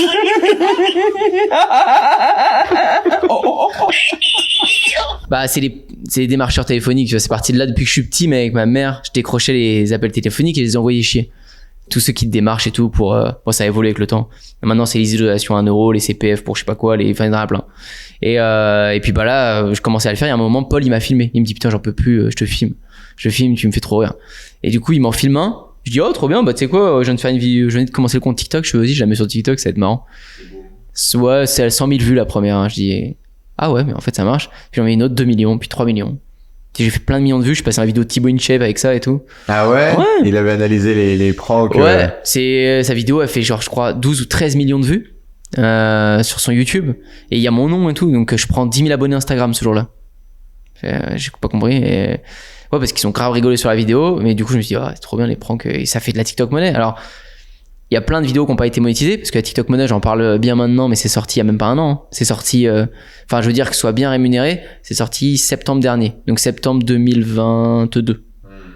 Donc c'est là où moi direct j'étais en plein dedans. Qu'est-ce que ça change, mais à ce moment-là c'est là où tu vas te focaliser et accélérer. Ouais. Avant je le faisais pour les vues, donc je faisais plus du contenu qualifié pour envoyer vers mon YouTube et mon écosystème. Et à partir de là, je voulais pas me mettre de poudre aux yeux, je me suis dit 1 euro les 1000 vues, bon, soit les vues ça va être impossible à faire, soit ça va durer 2 mois, soit il y a un truc que j'ai pas compris, mais ça peut pas être aussi simple. Ça dure, hein. Et j'ai pas compris, ça fait 1 an, hein. Ouais, non, c'est ouf. Mais dans ma tête je me dis toujours que ça va s'arrêter un moment, c'est pour ça que je suis hyper actif dessus, parce que c'est la source de rémunération depuis que j'ai commencé qui est la plus offerte pour moi. Alors après ça dépend, comme tu dis, hein, c'est pour mon cas, j'étais déjà sur TikTok avant, donc j'avais déjà les réflexes. Je sais pas, je suis à l'aise à faire du contenu court, tu vois, depuis le téléphone, et j'ai fait beaucoup de buzz avec l'humour, avec des pranks du second degré, des réactions de ouf. Voilà, tout le monde peut pas le faire, ou tout le monde va le faire, d'autres gens vont le faire autrement. Donc ça me collait bien en fait. Donc, tu recommandes aujourd'hui aux gens de se lancer là, TikTok 2024? Ouais, je recommande que ça. Faut y aller? Ouais. Je sais pas, des jeunes qui veulent se mettre sur les réseaux ou autres, pour moi le meilleur réseau c'est toujours YouTube. Ça restera toujours YouTube. Mais TikTok c'est 1000 fois plus accessible. YouTube c'est énergivore. Sur 100 personnes, t'en as, je sais pas, 95 qui sont sur YouTube, t'es sûr, elles le font pas, tu vois. Elles vont pas tenir sur 1 an, 2 ans, 3 ans, il y en a peut-être 1 ou 2 qui va rester. Je sais même pas, parce que tu peux mettre 20 vidéos, 30 vidéos, 100 vidéos YouTube bien faites et pas passer 1000 vues. Tu sais, c'est très dur, faut être une quête à améliorer tes miniatures, à améliorer ton contenu, presque faire comme un film en fait YouTube. Faut qu'il y ait des ascenseurs émotionnels, faut que le début c'est oh putain ça va devenir ouf, puis ah merde je suis déçu, puis ah c'est trop bien, puis faut penser tout un scénario pour captiver, un bon watch time, tu te rapproches d'un 65-70% et là tu buzz ta chaîne, mais c'est très dur. C'est dur. Ouais, c'est très dur. Alors que TikTok, il y a cette part où je te dis ils mettent un peu en avant n'importe qui. Et donc ça c'est très motivant. Et donc, t'as réussi à faire un mois à plus de 100 000 balles avec de la TikTok money? Non, pas un mois. C'est tout cumulé. Je suis à même plus que 100 000. Mais mon meilleur mois, c'est sur OA, j'ai fait 18 000. Sur le BAD, plus de 10 000. Mais ouais, sortira quand la vidéo en octobre? Ouais. Ça, j'aurais peut-être parlé avant. J'aurais pas dit encore, c'est une étude, tu sais, je leur montre. Ah oui, tu mois fais par mois, l'évolution. Ah, ouais. ça le fait en octobre. Ouais. Et Badak, ce compte de badminton, je pense que je vais vraiment le monter tellement haut. Je suis en train de faire un nouveau compte sur les pranks, en reprendre un. Et celui-là, ce serait vraiment l'objectif de monter à 10 M de vues sur des records. Jamais fait des 10 M, 20 M. Le mieux, c'est 8 millions, 7 millions. Donc après, il faut aller next step. Faut vraiment... Il y a des nouvelles étapes dans TikTok. Des mecs qui ont compris Et qui cartonnent. Ouais, cartonnent, qui ont une moyenne à 10, 15 millions de vues. Et donc, du coup, 1 euro les 1000 vues sur moyenne. TikTok en moyenne. Ouais, et, ça peut être moins. Et pour l'instant, ça paye encore. Et donc, du coup, lancez-vous, quoi. Ouais, lancez-vous. Ouais, lancez-vous parce que tout le monde a un téléphone, tout le monde peut en faire facile. Mais sur YouTube, tout le monde n'a pas forcément un bon micro, une belle caméra. Et c'est quoi les conseils alors, du coup? Second degré? Non, faire réagir, pas forcément second degré, mais on peut faire réagir avec des contenus hyper éducatifs, comme je disais avec les tutos Excel, avec des tutos de guitare, des gens qui font du chant et tout. Ils vont faire une très belle commu là-dessus. Hein. Et puis s'ils sont bons, après ils vont réagir sur les musiques qu'il faut apprendre aux gens, ils vont faire des millions de vues. Hein. Y a pas de souci pour ça. On parlait de mon pote Sacha, qui a commencé le business en même temps que moi. Hein. Toute cette histoire, on peut la cloner avec lui. Lui, il a fait des business dans des niches comme l'électricité. Tu vois, il apprend aux gens à faire l'électricité, mais c'est pas lui, il s'est associé avec quelqu'un, un électricien qui a 50 balais, qui sait pas du tout maîtriser les codes de TikTok. Ils font 3 millions de vues. Hein. Ouais, tu m'avais dit ça du coup, avec des trucs incroyables, genre il fait de l'électricité à côté à côté de l'évier par exemple, il y a de l'eau. Trouver l'erreur. Et donc du coup, hyper dangereux. Ouais. Et là, tout le monde s'offense dans les commentaires. Les mêmes codes. Sauf que, on le sait, il n'y a pas de mauvaise pub. Donc, en fait, sur 3 millions, il y en a plein qui critiquent ou qui vont dire, ah ouais, c'est bateau, oui, on a vu. En fait, on a 10 000, 20 000 qui le découvrent et qui découvrent ses offres, qui vont sur le YouTube et qui voient que sur YouTube, il a des vidéos hyper quali, qu'à 800 000 vues, 900 000 vues, il est bien référencé comme le roi Merlin, etc. Donc, il tombe dans l'écosystème que Sacha a pu créer pour l'électricien. Donc, peu importe l'âge de votre audience, peu importe votre âge à vous, ouais, TikTok pour moi c'est le réseau le plus accessible aujourd'hui. Y a pas. Faut que je teste des contenus satisfaisants avec moi au-dessus. Genre j'ai ça en tête maintenant. C'est incroyable. Let's go. Franchement, c'est incroyable. Et toi, ça me tue que tu sois passé au travers. Complètement. C'est loin d'être fini, mais j'ai l'impression que c'est. T'avais la tête dans le guidon. En fait, déjà de une, j'ai peur de devenir addict à tous ces contenus courts. Ouais. Tu l'as pas sur ton tel TikTok? Tu scrolles pas? Je l'ai, mais il est dans un truc d'appli où j'y vais jamais. Ok. Et je désinstalle Instagram quasiment tous les mois, tous les 2 mois. Pour arrêter de naviguer. Ok. Parce que ça me gonfle de passer du temps sur les réseaux. Ouais. Et donc, du coup, j'ai pas les codes. Et comme du coup, j'ai pas les codes, du coup, je me mets pas à créer. J'ai pas ces idées de création. Tu vois ce que je veux dire? Ok. Ouais, je me suis souvent dit, je les coupe les réseaux, mais moi, ça me donne tellement d'idées. J'ai un album, en fait, moi, quand je scrolle sur TikTok, ça va des fois une demi-heure, 1 heure. Hein. Tu les ranges dans des trucs? Je vais passer 80% de mon temps à être hypnotisé par de la merde, mais par contre, il y a 20% du temps, en fait, je trouve des petites entreprises. J'ai fait beaucoup de vidéos YouTube où j'analyse des filles qui ont des boutiques de bijoux, des choses comme ça. J'adore. Après, je me balade dans leur écosystème, je kiffe grave. Je dis, ah putain, elle a développé ça, elle a fait ça et tout, je comprends tout le circuit direct. Et je prends un screen, je le mets dans l'album, dans mon iPhone, idée vidéo YouTube, et j'en parle plus, après je vais me coucher. Et dans 1 semaine ou 2, quand j'ai envie de faire une vidéo, je vais là-dedans, je dis ah ouais, j'ai RPS Business. C'est comme ça que je fais mes vidéos. Et ouais, c'est ça, parce qu'effectivement, tu as partagé beaucoup de dropshipping et d'e-commerce sur TikTok en mettant en avant cette opportunité de trafic-là. Donc nous, on a grandi avec l'opportunité de trafic Facebook Ads, qui a duré un peu, puis qui a disparu, etc., qui s'est durci, changé, transformé. Et du coup, tu as dit, en fait, si vous faites des millions de vues avec TikTok, vous pouvez faire des millions d'euros derrière en sortie si vous le faites bien. Et donc, tu as fait plein de case studies de business, monoproduits, multiproduits, qui font de l'oseille sur TikTok en faisant des vidéos un peu éclatées parfois, mais en faisant des millions de vues et en faisant beaucoup d'argent. Est-ce que tu penses qu'aujourd'hui, on peut bâtir une boutique de drop, une marque e-com avec TikTok? Ouais. Après, ça dépend comment on le fait. Si tu le fais à ma manière, en mode second degré, comme le bad, non. Enfin, ce sera pas le plus efficace. Ça se trouve, je vendrai quelques trucs, mais j'y mise pas. Par contre, si tu le fais de manière qualitative, ouais, c'est sûr. Ça va être un énorme tremplin pour ton business. Ça peut même être Parce tes premières ventes. trafic. Ouais. Le petit frère de Sacha, tu vois, il a 3-4 ans de moins que nous. Lui, il est passionné de street workout. Il fait que ça à fond. Donc, tu vois, il nous voit tous les jours bosser dans le business en ligne. Donc, il a essayé. On l'a aidé. Et en fait, il a commencé que par un compte TikTok. Aujourd'hui, il a jamais bossé un seul mois de sa vie pour une boîte. Son compte, il a marché au bout du premier mois. Et il a 150 000 abonnés. Il s'appelle Tisma Workout. Il vend des coachings parce qu'il a été diplômé de sport juste avant, là, un coach sportif. Et il va commencer à vendre des petites barres parallèles, tu vois, des accessoires de street workout. Il est en train de développer ça, puis peut-être une formation, un truc. Mais en fait, il en vit direct juste grâce à son compte TikTok. Alors qu'il fait des fois des 5 millions de vues, 10 millions de vues, mais il vend pas des milliers et des milliers de produits. Il en vend quelques centaines, ça le fait largement. Puis largement pour pouvoir gagner ta vie. Entre la TikTok monnaie il se fait 3 à 5 000 euros par mois. C'est assez fluctueux, hein. Et une TikTok monnaie, tu peux te faire des fois 8 000, des fois tu peux te faire 1 000, hein. Si t'as pas trouvé tes bonnes vidéos dans le mois, c'est aussi ça le truc. Je pense pas qu'il faut dépendre de la TikTok monnaie juste comme revenu principal. Mais ça doit être une source de revenus, et puis ça peut être surtout comme je dis, un bon tremplin. Mais pour le cas de Mathis, il a ça, plus des coachings à faire, plus des futurs produits qu'il va vendre de sa boutique. À Pornichet, il y a un hub entrepreneur incroyable. Ah ouais. Venez à Pornichet. Vous avez lancé toute une génération là, pratiquement. Ouais, et puis il y a personne dans ce bled, hein. Ouais. C'est petit, c'est surtout des vieux. C'est la génération que vous avez lancé, quoi. Ouais. On parlait du coup effectivement du côté facile de créer du contenu. Tu disais tout à l'heure qu'on passer plus de 15 minutes sur une vidéo, tu sors ton tel, tu fais ta vidéo. Ouais. Et c'est parti. T'as fait aussi un truc intéressant. Alors tu t'es mis du coup nouvelle passion badminton. Ouais. À travers la nouvelle passion de badminton, il y a eu transformation physique, perdre 15 kilos, on se remet en forme, et du coup on crée du contenu aussi là-dessus. Ouais. Qu'est-ce que tu parles pas souvent? Alors t'en parles, mais t'en parles pas non plus directement et peut-être pas sous ces termes-là. Mais ça, pour moi, j'ai l'impression que c'est un peu ton développement personnel à toi. Dans quoi tu t'embarques, quoi? Dans quelle aventure tu t'embarques quand tu fais ça? Qu'est-ce que ça représente pour toi de faire cette transformation physique? Et comment t'en arrives là, quoi?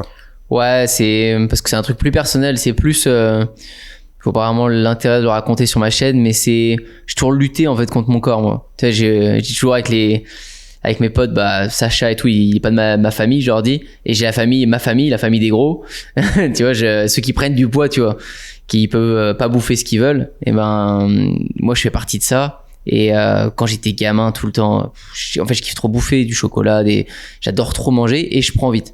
Et donc, quand j'ai grandi, je me suis regardé, je me suis dit putain, mais mec, j'ai toujours fait plein de sports, mais j'ai jamais eu un physique qui reflétait vraiment le niveau de sport que j'avais, quoi. C'est ouf. Et puis je me disais, ça va me tirer vers le bas finalement d'être trop lourd. Donc j'ai commencé à me transformer, à faire des transformations fin lycée ou début BTS pour ma première copine par exemple, truc comme ça. Et j'étais tout fin. Après j'ai repris du poids, après j'en ai reperdu, puis j'ai fait que le yo tout le temps. Jusqu'à temps que, parce qu'en fait à ces moments-là je faisais des sports comme du badminton, non, je faisais du sport comme du skate et du surf, mais j'avais pas trouvé le badminton. Et le surf et le skate, c'est pas des sports que tu peux geeker. Tu vois, c'est pas des sports, le skate, soit tu te fais une cheville, tu t'es fait mal, tu peux plus skater, soit il pleut, soit voilà. Et le surf, s'il y a pas de vague, il y a rien. Et tu vas pas à l'eau. Et à Pornichet, je peux vous dire, c'est pas Osgore. Il y a pas de vague tout le temps, il faut les dépressions de l'hiver, et donc des fois pendant 2 mois tu surfes pas. Et donc finalement, entre ça, je faisais pas de sport, à part bouffer des Kinder Bueno et des trucs, je prenais du poids, quoi. Et quand j'ai trouvé le badminton, enfin c'est Sacha, il m'a dit un été, il me dit viens, on fait du bad, ça pourrait être sympa aussi d'aller rencontrer d'autres gens. C'était aussi dans ce but-là. C'était en fait, on était tellement dans notre cocon depuis 5 ans à faire que du business en ligne. À la base, c'était ce qu'on voulait, voir que des entrepreneurs et tout, et en fait, on s'est créé notre réseau puis on s'est fait nous-mêmes. Donc on est très content, mais à la fin, c'était l'inverse, c'est que j'en pouvais plus de parler avec des mecs. On se chie, quoi. Ça y est. On parle que business en ligne, et puis j'ai envie d'être à côté de gens qui faisaient autre chose, tu vois. Et du coup, je me suis dit, vas-y, on va voir le bad. Et bah, c'est sûr, on a rencontré des gens qui étaient aux études, on rencontre des gens qui ont des jobs, j'en sais rien, ou qui vendeurs, ou qui ont d'autres sociétés, ou j'en sais rien. Donc ça, c'était sympa. Et en même temps, pour en revenir à la perte de poids, c'est que je rentrais dans un sport où j'ai des facilités. Le sport de raquette, j'ai toujours eu des facilités depuis que je suis petit. Et en même temps que je pouvais geeker comme un malade tous les jours. C'est dans un hangar, ça se fait, qu'il pleuve, qu'il neige, qu'il fasse nuit, on peut faire du badminton. C'est méga cardio. Je finissais en nage. Et en fait, je me suis dit, mais c'est parfait, ça me correspond. Je vais m'épanouir parce que je suis fort. Je vais pouvoir me dépenser et du coup, bouffer un peu comme je veux aussi et éliminer comme un malade. Et ouais, c'est pour ça que ça a collé tout de suite. Même si je fais tout trop dans l'extrême. Donc, quand je dis dans l'extrême, c'est que pour donner une journée typique de sport, qui arrive à peu près 5 fois par semaine, c'est je fais 5 heures de badminton. En une journée, hein, je parle d'une journée. 5 heures de badminton, de 18 à peu près jusqu'à 23 heures. Et après, je vais courir un 10 km. C'est quasiment tout le temps. Alors, il y a eu des événements de santé et des trucs, il a fallu que je ralentisse, tu vois, mais je suis quasiment reparti sur ce rythme avec 2-3 ajustements. Mais je suis addict totalement à la sensation que ça dégage le sport. Et en même temps, addict au fait de j'ai la vie que je veux, maintenant je peux manger un peu ce que je veux, je prends pas un gramme. Je peux, forcément, tu dois dépenser je suis en déficit 3000 calories. Je suis en minimum. déficit extrême. Sauf que ça a des impacts, tu vois, genre pour ton cœur, de faire trop de cardio, ça a des impacts plein de trucs. Donc mon excès. Qu'est-ce qui s'est passé du coup? Bah, il y a un an, ça j'en ai jamais parlé de ça. Hein. Il y a un an, c'était novembre dernier, c'est un peu moins d'un an, j'ai fait comme un mini AVC en fait. Waouh. Ouais. Mais c'est. T'as tiré trop sur ton corps. En fait, à ce moment-là, je manquais grave de sommeil. Tu dors pas bien? Ouais, non, tu dors pas tes 7-8 heures? Je dors comme un bébé, mais là, j'avais dû dormir 3 heures par nuit pendant 4-5 nuits. Et je me réveille, je vais bosser. Et sur mon bureau, à un moment, je suis comme ça. Et puis là, je sens plus trop mon bras gauche, tu vois. Je fais, c'est chelou. Je fais, ok, je me lève et tout. Puis je sens plus trop ma jambe gauche non plus. Je fais, pourquoi c'est à gauche? Et genre, je me sens tout flotteux et tout. Je me dis, putain, ça se trouve, je vais tomber dans les pommes. Je suis jamais tombé dans les pommes de ma vie, je sais même pas ce que ça fait. Et en fait, je me dis, non, là, je vais vraiment tomber dans les pommes. Et je sentais vraiment plus rien. Et je vais sur mon lit, je m'assois. Je sais pas, j'ai une sensation vraiment bizarre. Ma couette qui était sur ma jambe gauche, je la sentais gelée. La couette sur ma jambe droite, je la sentais normalement. Je commence à lever mon bras. Mon bras, il tombait tout seul. Genre, j'arrivais pas à supporter mon bras. T'as un réflexe, téléphone, tout de suite? Ouais, téléphone, je regarde SOS médecin. Donc j'appelle SOS médecin et tout. Ils font, c'était messagerie, il y avait pas de trucs et tout. Donc j'appelle Care. Et tu sais, Care, c'est les médecins en visio. Ok. Et en fait, en même temps que j'appelais, ça commençait à passer. Genre, ça a duré 6 minutes. Ok. Je Ça dis, doit être les 6 minutes les plus longues de ta vie. j'ai vraiment pensé que j'allais crever, ou je sais pas. Je me suis dit, est-ce que c'est comme ça que ça va se terminer? Ou j'étais vraiment tout seul chez moi, sur mon lit, quoi. Et donc j'appelle et tout, puis ça passe, puis je me dis, en fait, c'était peut-être juste un petit coup de mou, je me rassurais grave. Et du coup, le médecin, il me dit, va aux urgences tout de suite et tout, reste pas comme ça. Du coup, je vais aux urgences. Et aux urgences, je me dis, bon, je voyais des mecs avec des bras explosés, des machins et tout, ils vont pas me garder. Et au final, si, ils me gardent toute la nuit, ils me disent, en fait, t'as dû faire un AIT, donc c'est un pré-AVC, c'est que tu préviens de faire un AVC dans les 24 heures. Donc on va te garder, si tu rentres chez toi, tu peux faire un AVC à tout moment. Donc ils me gardent, ils me font scanner, examen, je dois dormir là-bas et tout. Quand ils te disent ça, quand ils te disent ce mot, quand ouais, non, je sais pas. Clique un peu. Ouais, j'arrivais pas, je restais calme et je disais, bon, on va voir. Moi, j'y crois pas, tu vois, je vois ce que c'est. Mais non, on fait plein de tests et les derniers tests ont été encore il y a 15 jours, ça a duré 1 an de tests. Donc IRM du cerveau, IRM cardiaque, test d'effort, tous ces trucs. Pour un bilan qu'on sait pas parce que ça allait arriver trop peu de temps, si c'est un AVC ou pas. Mais ce qu'ils ont vu, c'est qu'il y a une surépaisseur de mon cœur, donc dû à trop de cardio, j'épaissis mon cœur, c'est un muscle comme un autre. Et après, ça pourrait boucher d'autres organes de passé, j'en sais trop rien, tu vois. Mais à ce moment-là, on sait pas si c'est ça qui a causé ou pas, mais il y a un effet qui se fait là, donc faut faire gaffe, réguler. Genre faire 5 heures de badminton et courir 20 km derrière, c'est pas l'idéal. Waouh.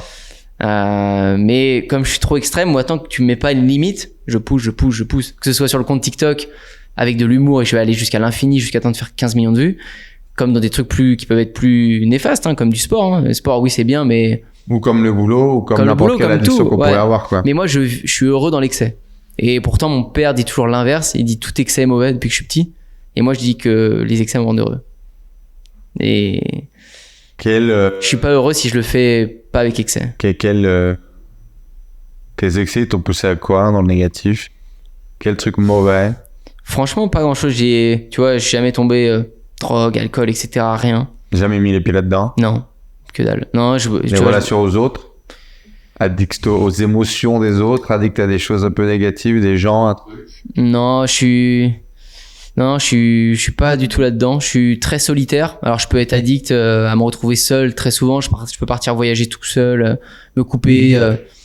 Mais non, j'ai toujours été, surtout dans mes passions, le sport, la bouffe, trop d'excès, le travail, trop, mais rarement dans des trucs beaucoup plus néfastes parce que je me connais et je sais que je vais pas aller toucher des trucs qu'il faut pas.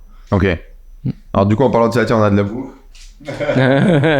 Vas-y, je te On s'est l'enfile. acheté des flancs là tout à l'heure. On va en profiter pour leur dire Leur dégoûter. bonjour. Ouais. Et oui, en général, quand vous venez en podcast chez Enzo, vous êtes content quand vous repartez. Vous avez passé un bon moment, vous avez bien mangé, vous avez bien bu. Ouais, je sortirai pas avec la faim. Allez, Après, hop là. Un deuxième parpaing. Un deuxième parfum, exactement. Regardez, ouais, bon. Voilà, il Merci, faut essayer Enzo. de manger ça sans avoir l'air con à la caméra. Putain, comment tu regardes. Ça va être tout le challenge. Ouais. Bon, il faut bon. Qu'est-ce qu'on racontait du coup? Ouais, les addictions, le fait d'aller à fond dans tout ce que tu fais. Est-ce que tu penses que c'est pas ça qui t'a permis de réussir? Si. De faire de 0 à 1? Si. C'est clairement ça. C'est clairement ça et c'est pour ça que je le garde. Mais il faut les mesurer, il faut savoir comme le contrôler presque. Tu vois, si tu contrôles pas, si tu te laisses trop aller, si tu réfléchis pas, tu vas juste faire ça avec excès et ça peut être vraiment néfaste pour plein de trucs. Même dans le business, tu peux avoir la tête dans le guidon trop longtemps. T'en as plein qui font ça. Ils pensent qu'il faut mettre 2-3 vidéos TikTok par jour. Ils vont faire ça pendant 1 an. Ils vont lever la tête au bout d'1 an. Ils vont dire ah, j'ai 500 abonnés. Ah, mais j'ai rien fait en fait. T'as juste publié pour publier. C'était de l'excès pas intelligent, tu vois. Donc faut le faire de la bonne manière et du coup, plus t'es excessif, plus faut réfléchir avant de te mettre dedans. Pour moi, c'est ça. Faut plutôt réfléchir à 2 fois, tu vois, parce que je sais que quand je vais être dedans, ça va être dur de m'arrêter. C'est pour ça que tu commences pas le paddle. Ouais, exactement. Ouais. Je sais que c'est trop bien. Chaque personne qui essaye le paddle, il me dit Antoine, viens, tu vas trop kiffer, c'est un sport de raquette et tout. Je dis non, c'est mort. Je dis j'ai déjà trop de bad. Le bad, je suis monté en national en 1 an et demi. C'est tous les joueurs qui jouent en national au bad, ça fait 1 an, ça fait 12 ans, 13 ans qui font du bad, tu vois, minimum. Moi, en 1 an et demi, parce que oui, j'ai des facilités, mais c'est pas parce que je suis non plus 1000 fois meilleur qu'un autre, c'est que j'ai fait en 1 an et demi ce qu'ils ont fait en 11 ans. Ouais, 5 heures par jour, quoi. Ouais, personne fait ça. Je suis allé faire des tournois partout en France et tout. Les gens font 5 tournois par an, j'en ai fait 30. T'accélères, quoi. J'accélère, j'adore. Ouais, j'adore. La vie, elle passe trop vite. Donc, je suis trop comme ça. C'est quoi le prochain objectif, du coup? Le prochain objectif, c'est de restructurer OA ramp parce que les rampes ont marché bien plus qu'on pensait. Donc, c'est génial quand ça se passe comme ça, mais le but, c'est maintenant d'avoir notre atelier. Donc, un bel atelier de menuiserie avec un menuisier intérieur, un soudeur, toute une équipe bien. Avant, l'équipe était un peu déconstruite. Elle était au hangar, au milieu des modules, etc. Donc là, c'est d'acheter ça avec un espèce de... Donc, de faire finalement un truc de prod, quoi. Faire une production, ça, ouais. faire un atelier. La production à rampe, ouais, je veux plus déléguer ça à des menuiseries, etc. Parce que maintenant, c'est ce qu'on peut faire. On travaille avec une menuiserie, elle fait les découpes, etc. Elle envoie ça en kit chez les gens. Nous, on a fait tout un tutoriel, un manuel pour qu'ils puissent monter les rampes chez eux tranquille. Puis sur les grosses rampes, on intervient. Mais on a plutôt automatisé, délégué ça. Mais on veut que ça vienne de chez nous, que ça, on sera plus rentable en plus. Puis moi, je pourrais créer à mort de contenu. Si c'est l'atelier ou à rampe, ce sera beaucoup mieux. Donc on a déposé un dossier pour acheter pas loin de chez nous, mais c'est compliqué chez nous. Tout est pris et puis il faut que le projet colle à la zone parce que les hangars sont dans des zones et t'as déjà d'autres trucs, donc si ça dynamise pas la zone plus que ça, tu vas pas être accepté. Donc bref, ça devrait se faire et donc ça relié à un coworking, un espace où il y aurait des salles YouTube, des salles TikTok, des salles, tu vois, je veux vraiment faire des salles de production pour les contenus spécifiques et les gens qui me suivent, que j'aide ou quoi, pourraient venir en physique, je kifferais grave et je les aide à démarrer, tu vois, ils peuvent immerger 1 semaine, 2 semaines, je les aide à se lancer sur TikTok et tout parce que je dis toujours que c'est facile, tu vois, parce que en soi pour moi ça l'est quand ça tient qu'à un téléphone et que t'as les codes et que tu fais des sous, pour moi ça reste simple, mais en même temps il faut les codes, il faut aussi trouver cette routine, de le mettre dans ta vie de tous les jours, c'est pas naturel pour tout le monde. Nous ça fait 6 ans, 7 ans on fait du contenu, donc maintenant c'est devenu un truc comme aller courir, tu vois. Mais la première fois, je sais que j'étais comme ça devant la caméra, je regardais là, je savais pas quoi faire, je savais pas où me mettre, j'étais perdu. Donc c'est pareil pour tout le monde et des fois pour faire rien qu'une vidéo ça te prend 2 mois. Donc ouais, cet espace il va servir Et c'est le projet. C'est faire le skatepark. Donc à l'intérieur, maintenant, il y aura un terrain de badminton. Si d'ici là, j'ai pas une nouvelle lubie. Un centre de loisirs. le Ouais, truc. c'est un centre de loisirs.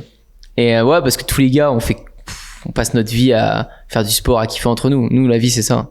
C'est les meilleures émotions que j'ai tous les jours, c'est là-dedans quasiment. Tu vois, je kiffe autant taffer que faire du bad, mais parce que les deux m'apportent des trucs où je me marre. Quand je tourne les pranks et tout, je me tape des barres, c'est pas possible. Enfin, j'essaie de lier au maximum maintenant le plaisir au business, parce que l'argent, j'ai vu que c'était plus un problème en ligne. Donc maintenant, faut que chaque minute ce soit le plus possible du kiff. Mais ça pourra jamais être que du kiff, mais le maximum. C'est ça, mais c'est quoi les valeurs qui sont importantes pour toi aujourd'hui? Les valeurs pour Le kiff, du coup? Ouais, le kiff. Pour moi, tu vois, l'argent, ça vient. Dans tous les cas, ton compte, des fois, il est rempli, des fois, il baisse, que t'investis, tu prends des risques, machin. Ça, j'en ai rien à faire. C'est très bien. Ça devient secondaire. Ouais, c'est très secondaire. Ce qu'il faut juste savoir, c'est en gagner de l'argent. Comme ça, t'es sûr. Mais par contre, le temps, il fait que défiler tout le temps. Donc, quand je gâche 1 année, 2 années, 3 années, là, je suis vraiment pas content. Je suis frustré et je veux surtout pas que ça arrive. Donc le temps est important. Donc à aucun moment je vais passer, j'en sais rien, moi si je voulais développer mon entreprise, je serais resté dans le hangar à aller construire des rampes tous les jours, tous les week-ends, je serais en train de construire des rampes comme un malade. Je sais pas, je déléguerais à plein de closers pour closer des gens qui veulent être coachés, et enfin je créerais un empire là-dedans. Rien à voir, je veux pas du tout de ça et passer mes journées à faire des coachings ou autre. Non, je veux gagner ce qui me permet de me faire kiffer, développer mes projets à la bonne vitesse, mais profiter le maximum du temps En faisant que tes j'ai, passions. quoi. Ouais, en faisant mes passions et à être avec mes potes et tout. Ouais. On gagne combien? Antoine Bogan, TikTok. Antoine Bogan, il gagne combien aujourd'hui? Ouais, en chiffre d'affaires, 5 à 6 chiffres. 5 à 6 chiffres Par mois. par mois, ouais. 5 à 6 chiffres par mois. Sur les bons mois, plus de 6 chiffres. Sur les moins bons... 50. Entre 50 et 100. Ouais, voilà. On a fait des fois plus de 100, mais voilà. Ouais. En chiffre d'affaires, du Ouais. coup, sur l'intégralité des activités. Ouais, mais il y a des différentes marges. Hein. Les rampes, c'est beaucoup moins que des cours en ligne ou des formations. Mais si je vends un cours de surf, mais nos cours de surf sont pas chers, ils vont être à 50 ou à 100 euros, ouais, à toute la marge. Si je vends des cours de marketing ou de business en ligne, c'est pareil.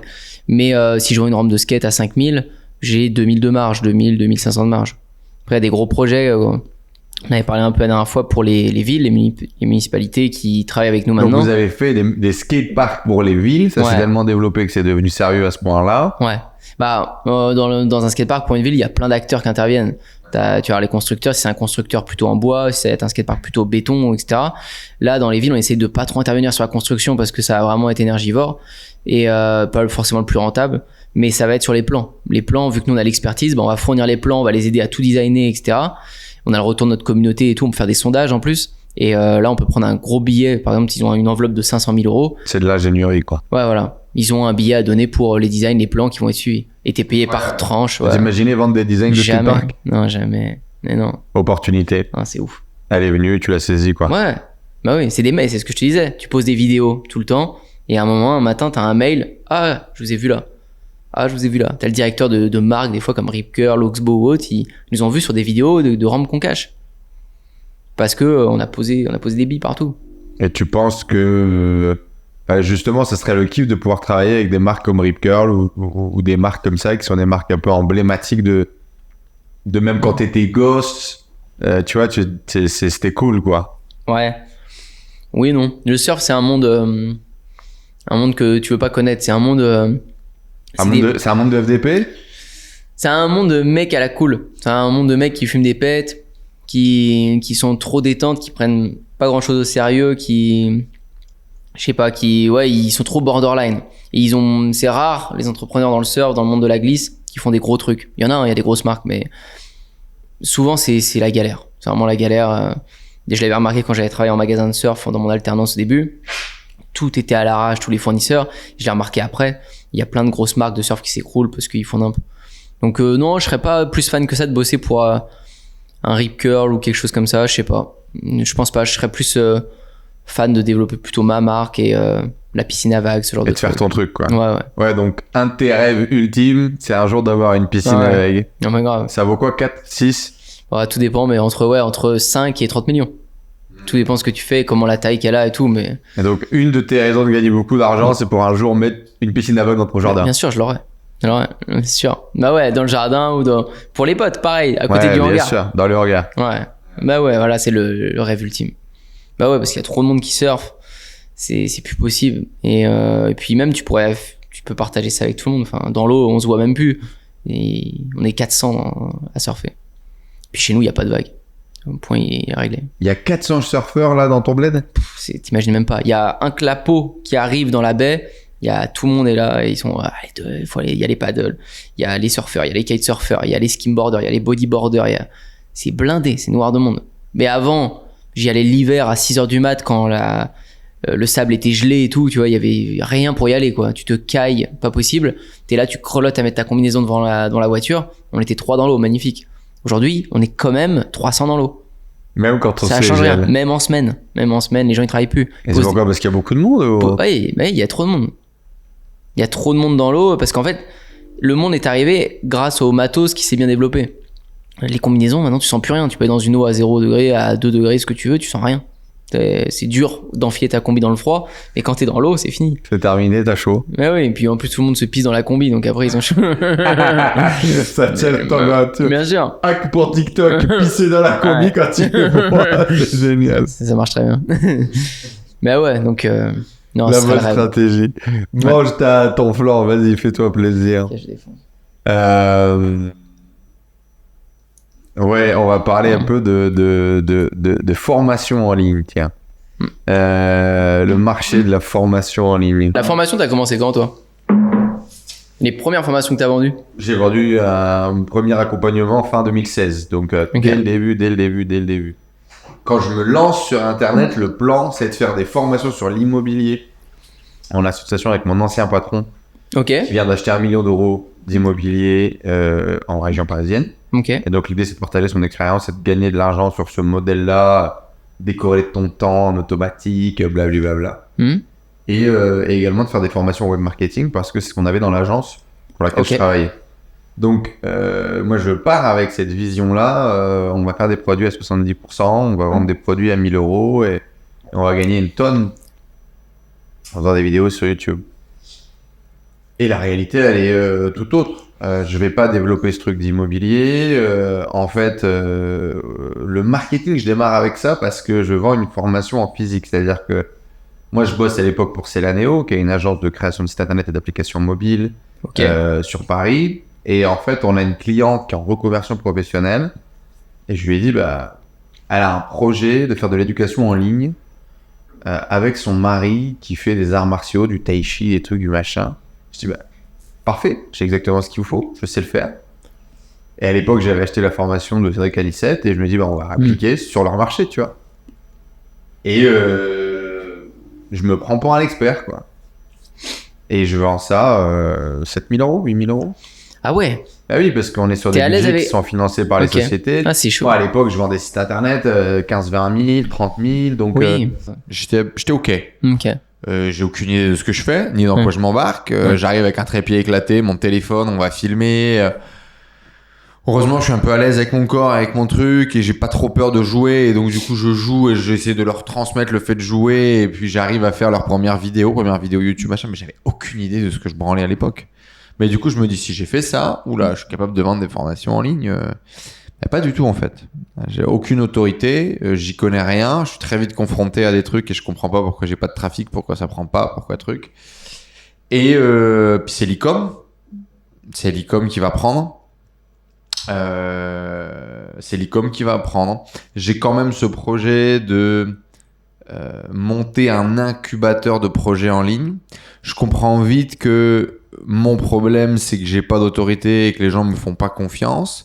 Mais si je mets quelqu'un d'autre qui a de l'autorité, qui a de la confiance, tout convertit différemment.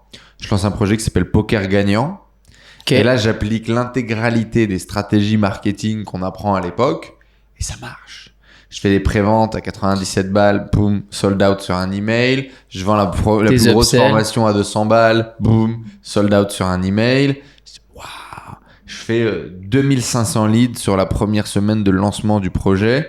Bah oui, en fait, le gars est une star du poker. Du coup, quand il va donner des conseils et des formations, Les gens foncent. tout le monde opt-in gratuitement. J'avais 95% de taux d'opt-in, Ouais, zéro colossal. de budget. Les vidéos Facebook partent. Trop facile. Filmé avec mon téléphone dans un bureau où le mec est un peu... Qu'est-ce que je fous là, faire des vidéos marketing avec un Gus, tu vois? Ouais. Mais on va pas se comprendre, on va pas s'entendre, on va pas truc, donc le projet va pas continuer. Par contre, j'ai step up, quoi. En parallèle de ça, j'avais lancé Poker de Nîmes, qui était une boutique qui était liée au poker. Et moi, je m'étais dit, je vais me lier avec les associations qui sont dans le milieu du poker, qui ont des bases de données énormes de joueurs, parce que le poker associatif est en train d'exploser, en fait. Parce que comme tu prends ta licence au foot, Ouais. tu prends ta licence au poker et puis tu vas jouer toutes les semaines avec tes copains. Il n'y a pas de notion d'argent, mais il y a quand même une notion de compétition. C'est pas mal et ça a vraiment marché. Et eux, ils ont des bases de données de 100 joueurs localement, avec une capacité à avoir un effet de levier, de persuasion. Je dis, c'est génial. On va faire des partenariats avec les associations, on va leur proposer de l'affiliation sur les ventes de formation. Eux, comme toute association, ils n'ont pas d'oseille. Ce qui fait tourner, c'est la buvette. Ouais. Nous, on va leur donner de l'oseille. Ils vont être contents. Et donc, j'ai commencé, tu vois, à vraiment forger mes skills là-dedans. Mais c'est l'e-com, quoi. C'est l'e-com qui va prendre, c'est l'e-com qui va m'emmener ailleurs. Après, je vais faire de l'affiliation, je vais découvrir plein d'autres trucs. Mais ouais, donc la formation, c'est arrivé très très tôt. Mais la formation Enzo Honoré qui transmet ses conseils... septembre 2017, je crois, vraiment. Ok. Où là... Sur du drop? Ouais, e-commerce 2.0. Ok, ouais. 127 ou 147 euros. Mm. Je vous partage les bases de l'e-com et derrière, payer un abonnement à 27 euros par mois et on fait des lives toutes les semaines et on avance Ok. ensemble. Ouais, live Facebook et tout. Et là, vraiment, je construis mon truc, quoi. Ok. Je construis mon truc. Tu vends avec Facebook Ads à ce moment-là ou t'as déjà tu vends en commu J'ai explosé sur YouTube à ce moment-là, moi. avec des interviews? Attends. Sébastien Cerise. Ouais, il y a Et d'autres de gars. toute la communauté. Moi, je qui te est découvre autour là. de lui. Moi, je te Ouais. découvre là. Donc ça, c'est juillet 2017, je crois. Juillet Ouais, je vois un gars 2017. qui interviewe le gars qui m'a formé, je crois, et putain, interviewé d'autres gars, je dis putain. Bah, tous les gars qui sont autour de lui à ce moment-là. Ouais, Parce que lui, il fait le lancement en phare entier. Et donc, du coup, tout le monde est au même endroit au même moment. ouais, ça. Et donc, ouais. du coup, moi, je fais une interview de tout le monde. Et c'est là où je vais passer le cap des 10 000 abonnés, je crois. Ouais. Et là, Ouais, ça m'amène dans une autre dimension, quoi. Ouais. Oui, là, t'as full trafic, les pages, elles sont remplies. Ok. Et du coup, je vais prendre aussi mes premières coms en AFI. Ouais. Lui, il va vendre sa formation. Moi, je vais prendre une AFI. Donc, on va gagner un petit peu d'argent. Ouais. Et donc, ça va être fou, quoi. Ça va m'amener vraiment dans une autre dimension. Ok. Et donc, du coup, c'est là où je découvre vraiment le marché de la formation en ligne avec tout ce qui est bien et tout ce qui est mal aussi, parce que je vois le plus gros lancement où le mec va faire 7 millions en 15 jours.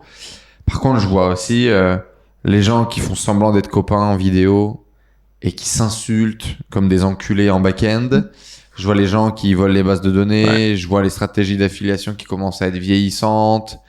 Et des fausses amitiés, des faux partenariats. Je vois les lancements orchestrés qui sont des machineries de marketing pour Ouais. forcer les gens à l'achat et je vois un 5% des gens vont au bout de la format et ça me fait vomir. Il y a Ouais. tous les avantages et les inconvénients, tu vois. Ouais, sûr.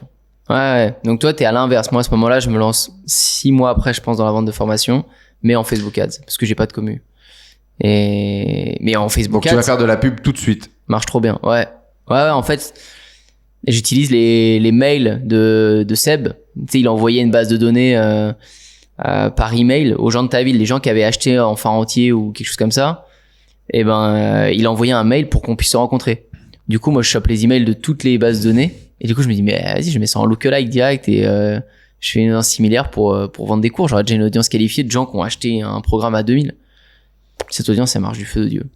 Et ça cartonne. Ça cartonne. Moi, je mets, j'en ai un truc à 90 balles, moi. Un truc comme ça. J'étais là en mode, ok, j'ai juste une boutique de fer à lisser qui cartonne. On va se baser là-dessus. Et donc tu vendais un tuto. Ouais, je vois. Comment reproduire ce que tu as fait, comprendre les stratégies, les Ouais, techniques. j'expliquais comment j'avais réussi à faire au bout de cette boutique qui avait pas marché. Et puis, j'essayais de me différencier avec le suivi. Je disais, les gars, vous pouvez m'appeler. Et je me prostituais en quelque sorte. Pour 97 balles, les gens ils pouvaient m'appeler et tout, mais j'avais rien fait. Puis en même temps, je commençais à documenter sur sur YouTube. Et je commençais à documenter quelques mois après OA. Mais ouais, moi, c'était que pub. À ce moment-là, t'arrives à gagner combien avec la formation en ligne? Et ben, pas mal. Je me souviens, je dépensais 80 euros par jour, un truc comme ça. Je devais en vendre 3 ou 4. Donc, c'était bien. 300-400 euros de chiffre d'affaires Ouais. par jour. Ouais, mais voilà, de la vente de formation, donc j'étais quand même pas mal rentable. Bah et là, oui. je recommençais j'avais plus mon auto-entreprise. Je crois, là, je passais déjà en société parce que mon drop avait tué mon auto-entreprise au niveau des plafonds. Donc là, je passe en société. Et du coup, le début de ma société était aussi avec ça. Donc non, vraiment cool. J'hallucinais. Je disais, putain, c'est un truc de ouf. La boutique, je peux vendre pas mal. C'est jamais aussi rentable que ça. Et donc là, justement, ça fait 6 mois que t'as découvert un truc. Tu vends un cours à 90 balles. Ah ouais. Toi, tu vois pas de barrière, tu vois pas de problème. Non. Tu te prends pas la tête. Y a pas syndrome de l'imposteur. Y a pas de Ah, truc, y rien a à pas de foutre. machin. Non. Non. Tout droit. Ouais, je le voyais bien, tous les gens, ils avaient des syndromes d'imposteur ou qui causaient pas. Moi, je me disais, je leur vends pas un diplôme, hein, je leur vends des conseils. Ils suivent un gars sur YouTube ou sur les réseaux. S'ils veulent acheter mes conseils qui me sentent bien, qu'ils prennent. S'ils veulent pas, ils veulent pas. Tant pis. Moi, je leur vends juste des conseils par rapport à une expérience. C'est aussi bête qu'un mec qui fait sa transformation pendant 60 jours, il a perdu du poids et puis il vend son e-book de recettes. Moi, c'est la même chose. Donc, j'avais pas de problème. Et en plus, je voyais, en fait, je l'ai eu ce moment, ce déclic quand j'ai compris, parce qu'avant j'avais des œillères, hein, mais je voyais Seb, on était en live des fois pendant le bootcamp, ou je sais plus, il y avait 3000 personnes ou 2000, je sais plus. Ouais, c'était énorme ce lancement. Et à un moment, je regarde le cours avec Sacha, et je dis, putain, on est 3000 à avoir payé 2500 là, tu penses? Et il me dit, bon, non, je pense pas, ça se trouve, c'est un logiciel pour gonfler les chiffres, montrer. Je dis, ouais, je pense pas quand même, parce que t'as vu le PDF là, qu'il a envoyé avec tous les mails, il y a beaucoup de gens dans la région et tout. Et, ouais. Je dis, mais lui, regarde, il passe du temps à faire quoi, ça? Et il passe du temps à faire du contenu sur YouTube, il passe du temps à vendre des cours, il passe du temps à développer des applis annexes qui va vendre. Je vois pas passer du temps à faire du drop là. Il y a un truc que je piche pas. Donc je me suis dit, ok, et après. T'as vite compris quoi. Ouais, T'as vite compris qu'il faisait pas d'e-commerce. Ouais. Il y avait aussi un autre gros truc quoi. Donc, et puis après, tous les autres, je les ai vus arriver, et puis ça a toujours été comme ça. C'est à ce moment-là que Yomi il est arrivé aussi? Ouais. Tu l'as vu arriver du coup? Ouais, j'ai vu arriver. Oui, il est arrivé genre 1 ou 2 mois après moi, je crois. Il a explosé, il a montré ce que les gens voulaient voir. Des Rolex, il achetait sa Rolex, je me souviens, je regardais des vidéos, il allait en magasin, il filmait quand il achetait sa Rolex. Exact. Il disait, ah oui, on a de l'argent et ils veulent voir ça. Hein. Et là, sur un autre, mais respect, il a pris son courage à deux mains pour faire ça, tu vois. Moi, jamais j'aurais pu le faire. Alors peut-être ça collait plus à son image et ce qu'il voulait, plus naturel pour lui, j'en sais rien. Mais faut y aller, tu vois. Tu peux te dire, il a juste fait ça et il faut y aller. Fallait le faire. Ouais, puis c'est tous les codes, c'est bien de les comprendre, mais entre le mec qui dit qu'il les a compris et qui va vraiment les mettre en place c'est toujours quelque chose de différent. Donc, non, il a fait un truc solide. Mais oui, je voyais bien de loin que c'est ça que les gens voulaient, mais que moi, jamais j'irais là-dedans. J'irais jamais louer une McLaren ou j'en sais rien pour faire des tours et puis faire croire à une image que je suis pas, tu vois. C'est quoi l'opportunité selon toi de la formation en ligne? Pourquoi les gens devraient s'y intéresser? Pourquoi les gens devraient mettre les pieds dedans?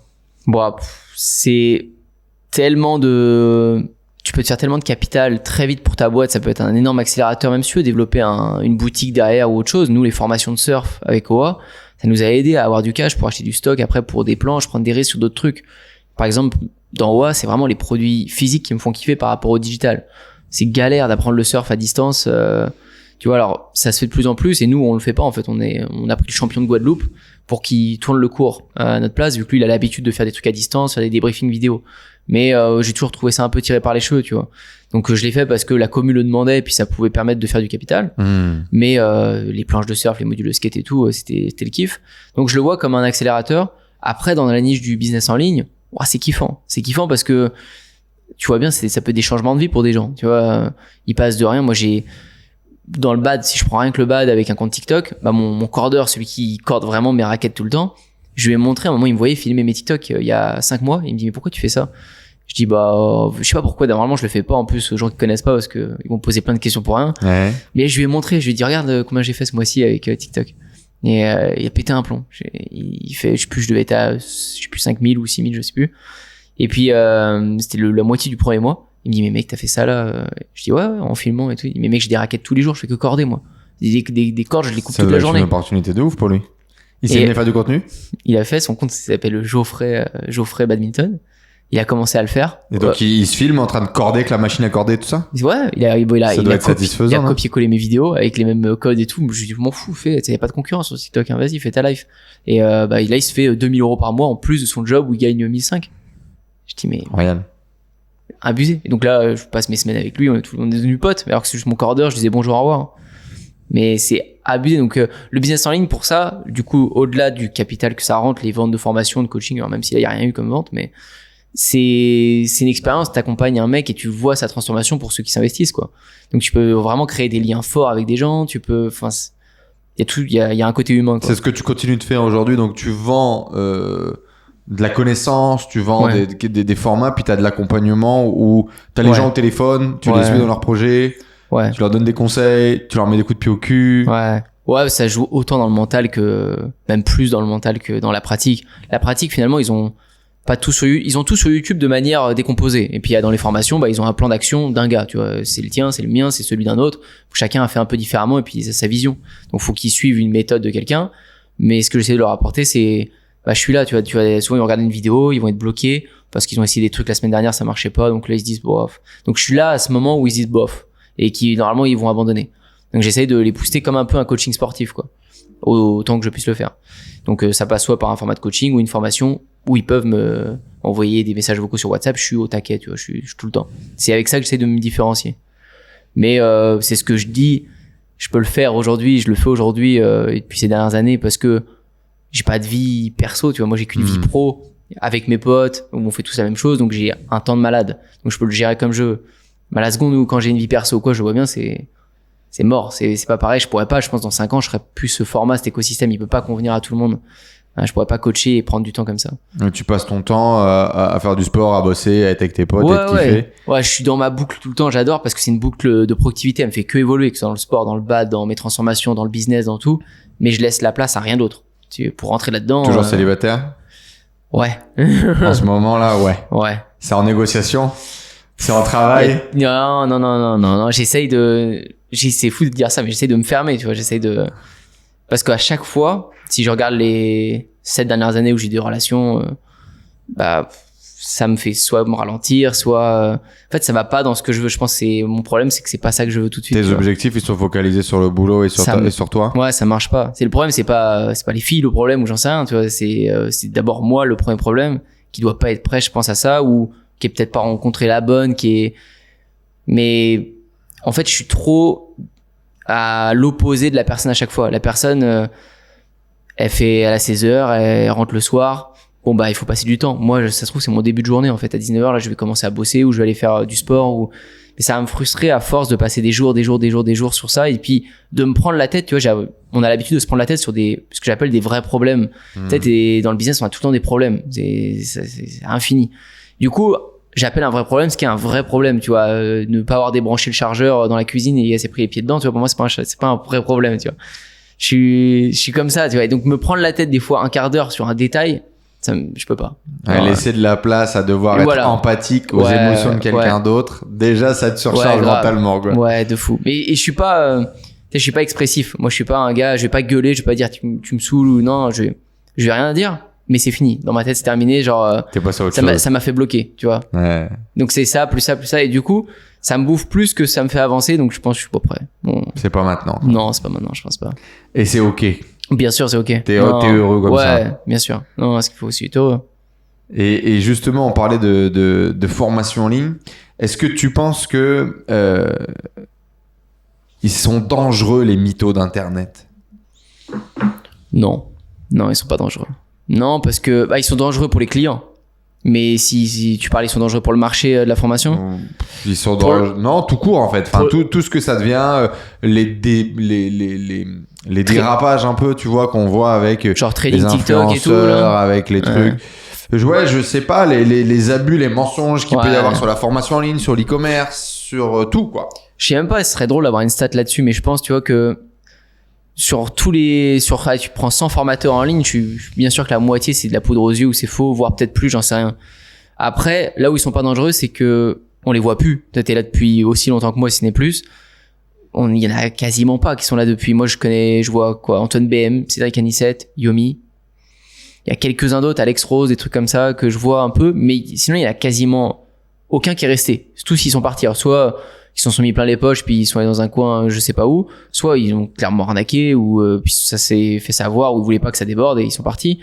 Mais en final ça se fait savoir. Tu peux pas faire un truc pourri pendant des années, j'y crois pas. Il y a un moment où ça te pète à la tête. Donc ça c'est pas grave. Par contre le nombre de gens qui se font avoir et au final du coup qui sont dégoûtés du business en ligne ou d'autres niches et qui n'y remettront jamais les pieds parce que la seule expérience c'est avec ça, c'est triste. Tu vois, c'est triste. Et moi j'ai eu la chance au final. Seb, il m'a appris plein de trucs. Tu vois, j'ai acheté son cours, puis j'avais acheté Alex Baker, j'avais acheté d'autres gars aux États-Unis, même Gary Vee. J'ai eu la chance de tomber sur des mecs quand même qui m'ont appris plein de trucs. Franchement, si un autre dit que c'était complètement du bullshit, c'est que lui a pas voulu le faire parce que moi, j'ai appris toute la pub Facebook, j'ai appris à créer une boutique, j'ai appris ce qu'il fallait apprendre à ce moment-là. Donc, j'avais toutes les cartes à prendre en main. Mais sûrement qu'il y en a qui vendent de la piste, j'en sais rien. mais je pense pas que ça ne nuit pas. Tu penses que c'est ok? Ouais, je pense que c'est ok. Dans chaque niche, t'as de la piste tout le temps. C'est aux gens de s'éduquer? Ouais, c'est aux gens. Tu peux être crédule, te faire avoir, hein, tous, mais ça fait partie du jeu. Hein. Je me suis déjà fait avoir, t'as déjà dû te faire avoir sur des produits physiques, digitaux, peu importe. On se fera tous avoir, donc t'es fait avoir. Et... En parallèle de TikTok, tu dis à tout le monde de se lancer sur un business en ligne, de l'opportunité incroyable que ça a été pour toi, pour plein de gens, de pas se casser le dos au boulot et de trouver un job qui peut être plus cool, plus sympa, connecté à que le web peut amener. 2024, ça restera, ça continuera, tu continueras à pousser le même message? Ouais, sûr. Pourquoi ce message il est important pour toi? Parce qu'il a changé ma vie. Avant mes 18 ans, je me posais même pas la question de ce que j'allais faire dans ma vie. C'était même pas un truc parce que je suivais un cursus un peu, c'était bac pro commerce, ça laisse pas espérer quoi que ce soit, tu vois, ça te laisse espérer juste être vendeur dans un magasin de surf là où j'étais en alternance en croisant les doigts pour qu'ils me prennent. Donc j'espérais rien, mais quand business en ligne est arrivé, c'est le vrai changement. Tu vois, il y a eu un peu de marketing de réseau avant qui a rien trop fait, mais le business en ligne a tout changé du jour au lendemain, quoi, quasiment. On a tous connu ça en business en ligne, ceux qui ont réussi, qui ont tenu sur le temps. Un lundi, t'es un Antoine, et puis le mardi, t'es un autre Antoine, parce que tout rentre. Tu fais plein de ventes, ton site il est en explosion, t'as une vidéo qui explose, il y a plein de trucs qui vont, et ça, c'est la magie du business en ligne. Je souhaite à tout le monde de vivre ça. C'est des super moments sur le fait, puis ça va toujours avec une désillusion après, parce que ça redescend toujours. Ça fait toujours un pic, puis ça redescend pour un nouveau pic plus tard, qui sera peut-être plus haut, plus bas. Mais c'est des montagnes russes tout le temps. Mais si t'es actif, qui sont croissantes. Donc, non, je souhaite à tout le monde de vivre ça. Et ça a changé ta perception de toi? Ouais, bien sûr, ça m'a donné 1000 fois plus confiance en moi.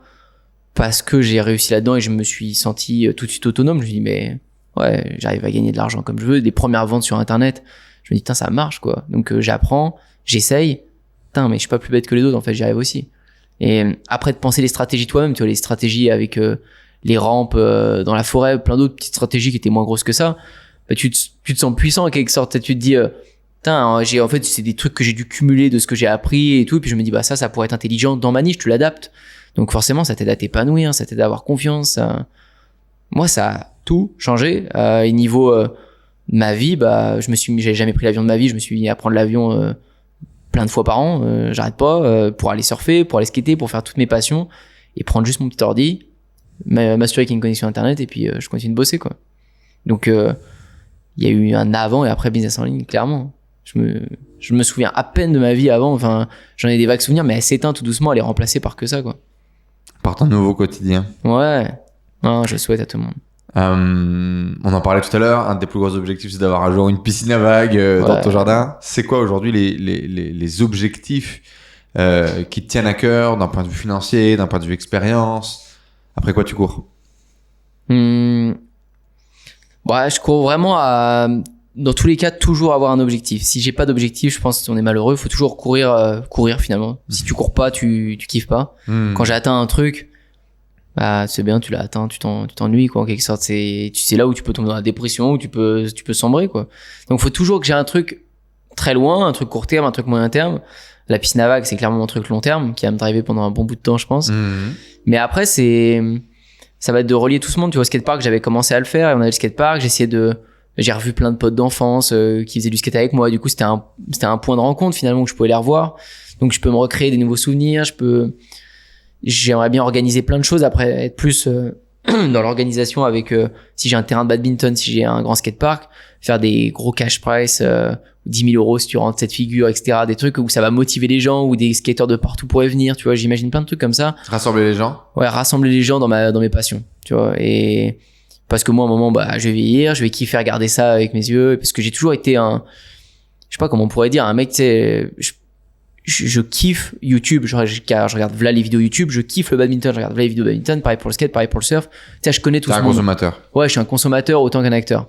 Tu sais, je consomme vraiment. Sacha, mon pote, il est vraiment différent de moi. Tu vois, il est que acteur. Il va que bosser, c'est limite moi qui lui donne des fois les pistes et tout. Puis il dit, ah ouais, putain, trop bien. Ok, j'y vais. Mais c'est pas trop son truc de consommer, tu vois. Il sait pas qui est qui. Moi, je sais qui est qui et tout. Je kiffe.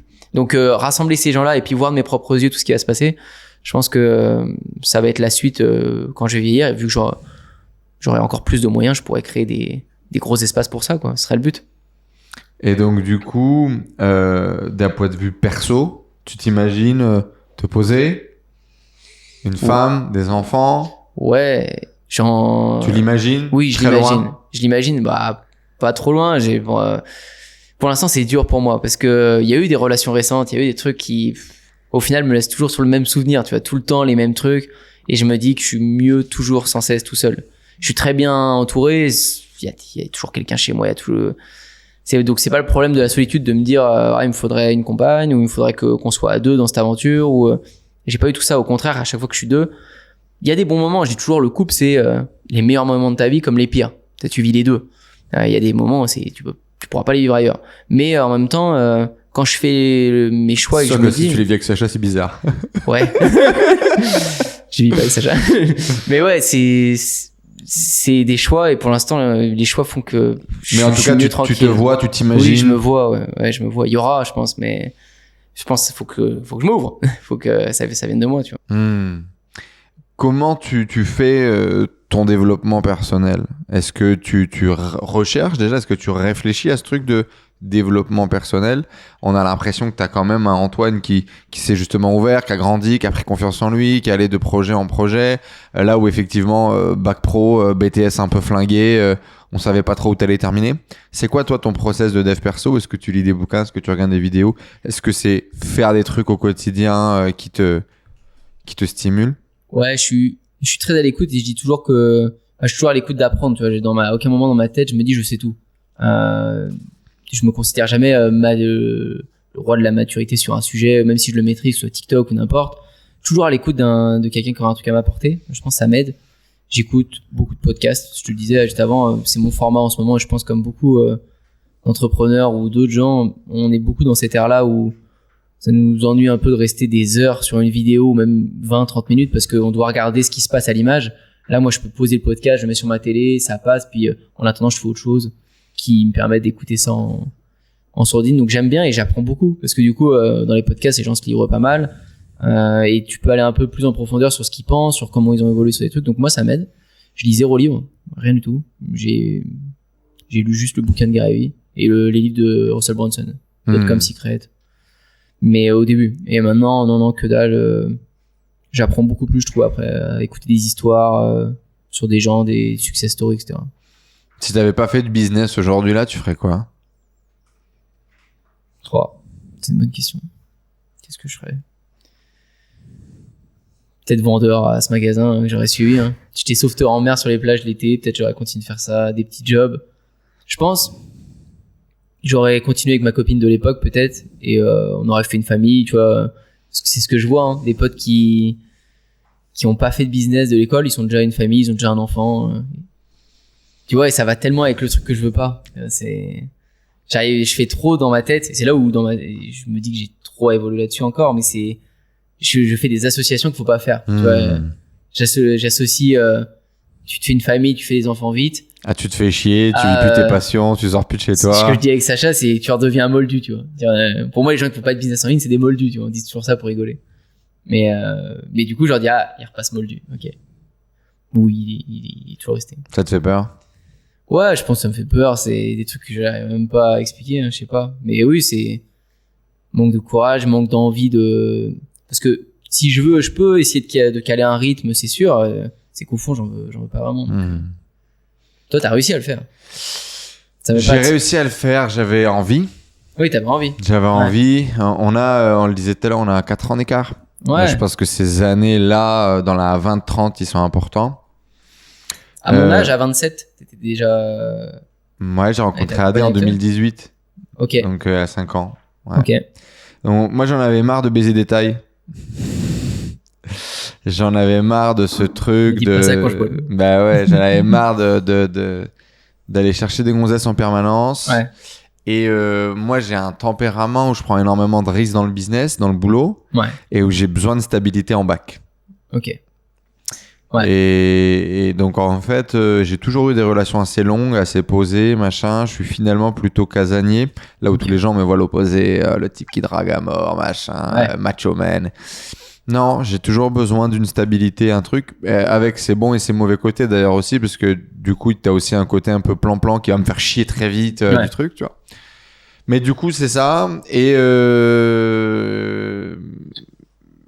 j'ai à un moment donné envie de... J'ai toujours dit, c'était un goal dans ma tête, un peu con et mal placé, mais j'aurai un enfant avant 30 ans. Ok. Ouais. Ah ouais. Et donc, quand je rencontre ma gonzesse en 2018, je crois que je lui dis... Elle partage ça? Elle le partage pas vraiment au début, puis après rapidement ça vient. Tu sais, en Amérique latine, ils ont des gosses hyper tôt. Ok. C'est pas vraiment un truc, quoi. Donc voilà, en tout cas, c'était une vision. C'est bizarre aussi, hein, quand je rencontre ma femme, je lui dis on va se marier, t'es la femme de ma vie, c'est bon, tu vois. Rapide. Ouais, karma, vision, destin, je sais pas trop, tu vois. Mais il y a de ça. Donc après, ça prend le temps que ça prend. On laisse un peu faire les choses et on prend notre temps, tu vois, finalement. Mais effectivement, à un moment donné, on se pose, on set up. Bon, j'envoyais chier le truc tous les 1 an et on faisait un putain de voyage. Il fallait que je vois mes potes, il fallait que je truc, il fallait que je machin. Mais j'aime bien aussi, à un moment donné, tu vois, visualiser le truc où c'est nous contre le monde. Tu vois, Ouais.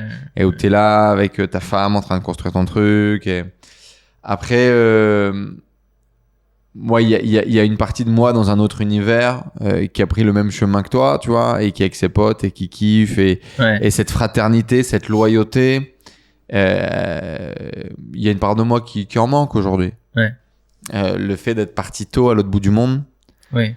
j'ai perdu mes potes. Ouais. T'as beau dire non, tu perds tes potes, frère. Ouais. Tu perds tes potes. Tu vas à l'autre bout du monde, tu crées un nouveau réseau, tu changes complètement. Ouais, puis eux évoluent pendant Donc que toi, t'es t'as là. évolué avec tes potes sur place, donc c'est encore pire. Vous êtes devenu vous contre le monde, Ouais. et donc forcément ça renforce ces liens-là que moi j'ai perdu. Et donc du coup, bah tu te développes du coup dans ce rôle-là avec ta femme et tu vis des choses, tu vis des aventures. On a tout vécu ensemble, on a fait plein de voyages ensemble, et donc on a grandi ensemble et ça devient ta femme, mais ça devient aussi ta partenaire, ça devient aussi ta pote, ça devient aussi ton sex friend, et tu grandis comme ça, tu vois. Ouais. C'est autre chose. Et ce truc, tu vois, tu disais tout à l'heure de pas avoir envie presque de faire rentrer quelqu'un dans ta vie parce que t'as pas envie de casser tes routines, tes trucs, tes machins. Ouais. Bah à un moment donné, il faut savoir vivre ça aussi avec cette personne-là. Ouais. C'est-à-dire que oui, à un moment donné, elle va dire hey, j'ai des besoins, donc prends soin de moi, fais ci, fais ça. Oh putain, casse les couilles, j'avais envie d'être en slip et de jouer à la console ou d'être en slip et de bosser. Ouais. Mais à l'inverse aussi, à un moment donné, moi je me souviens, gros down dans le business en 2018 et je venais à peine de la rencontrer, ça faisait même pas 6 mois qu'on était ensemble. Et je lui dis écoute, c'est simple, y a un problème. J'ai juste l'argent pour payer le loyer du mois prochain. Donc, 2 plans où on downgrade d'appartement, on change complètement le lifestyle. Et je sais pas en combien de temps je vais réussir à remettre le bateau sur les rails, tu vois.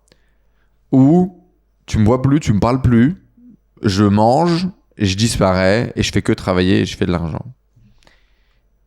Et elle m'a dit écoute, do what you have to do.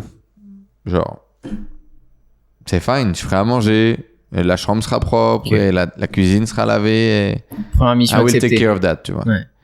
Et déjà là, je me suis dit, ok, smart. Mm.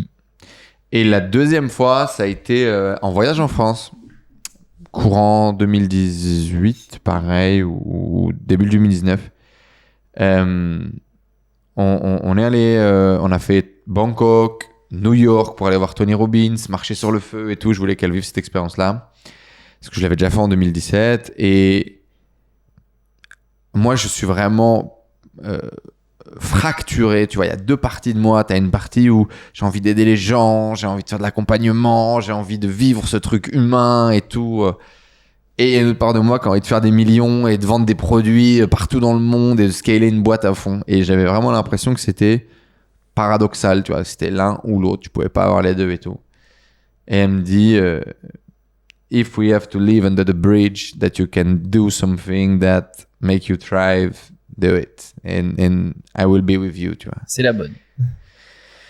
Et je me suis dit, je vais la marier, frère. Je me suis dit, je vais la marier. Elle me parle avec des mots, avec le cœur, ou elle me fait ressentir fort. Elle me fait avoir confiance en moi et trucs. Plein de défauts et trucs et machin, bien sûr, comme tous les êtres humains. Mais Oui. à ce moment-là, j'ai vu un truc où je me suis dit, waouh. Ok. Et ok, genre, c'est ça aussi, c'est-à-dire, tu peux pas avoir une copine qui ne comprend pas ça, qui n'est pas prêt à ça, qui à un moment donné n'est pas capable de faire les concessions, qui n'est pas capable de te laisser tranquille, qui n'est pas capable de te laisser dans ta bulle, tu vois. Ouais. Et c'est ce qui a fait que ça a marché, qu'on est toujours ensemble aujourd'hui. Bien sûr, des fois, ça fait chier, tu fais des concessions et trucs Ouais. et machin, mais T'as accepté le jeu. voilà, j'ai accepté les règles du jeu qu'on s'est posées, et puis on avance à deux, et pour l'instant, ça va.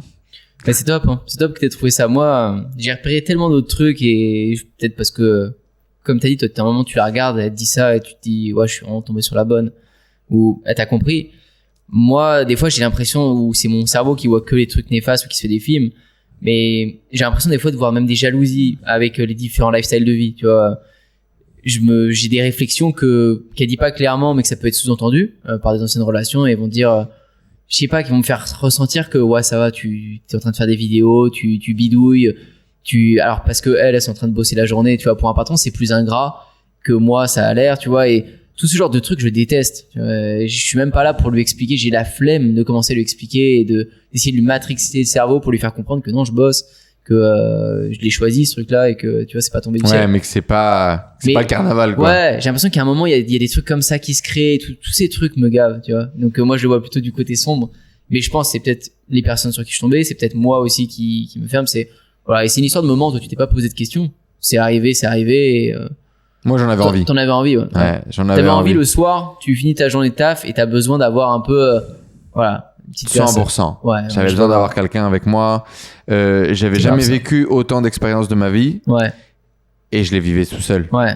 Et c'était pas ok, tu vois. Pour toi, la vie, c'est toi contre le monde ou c'est un entourage ou un duo contre le monde? Mais est-ce que C'est. ils sont seuls ou à plusieurs? C'est à plusieurs. Et moi seul. Non, c'est à plusieurs. C'est ma femme, mes enfants, Ok. l'empire que je construis, Ok. et mes copains, ma bande, ma tribu. Ok. Ouais, C'est ouais. intéressant.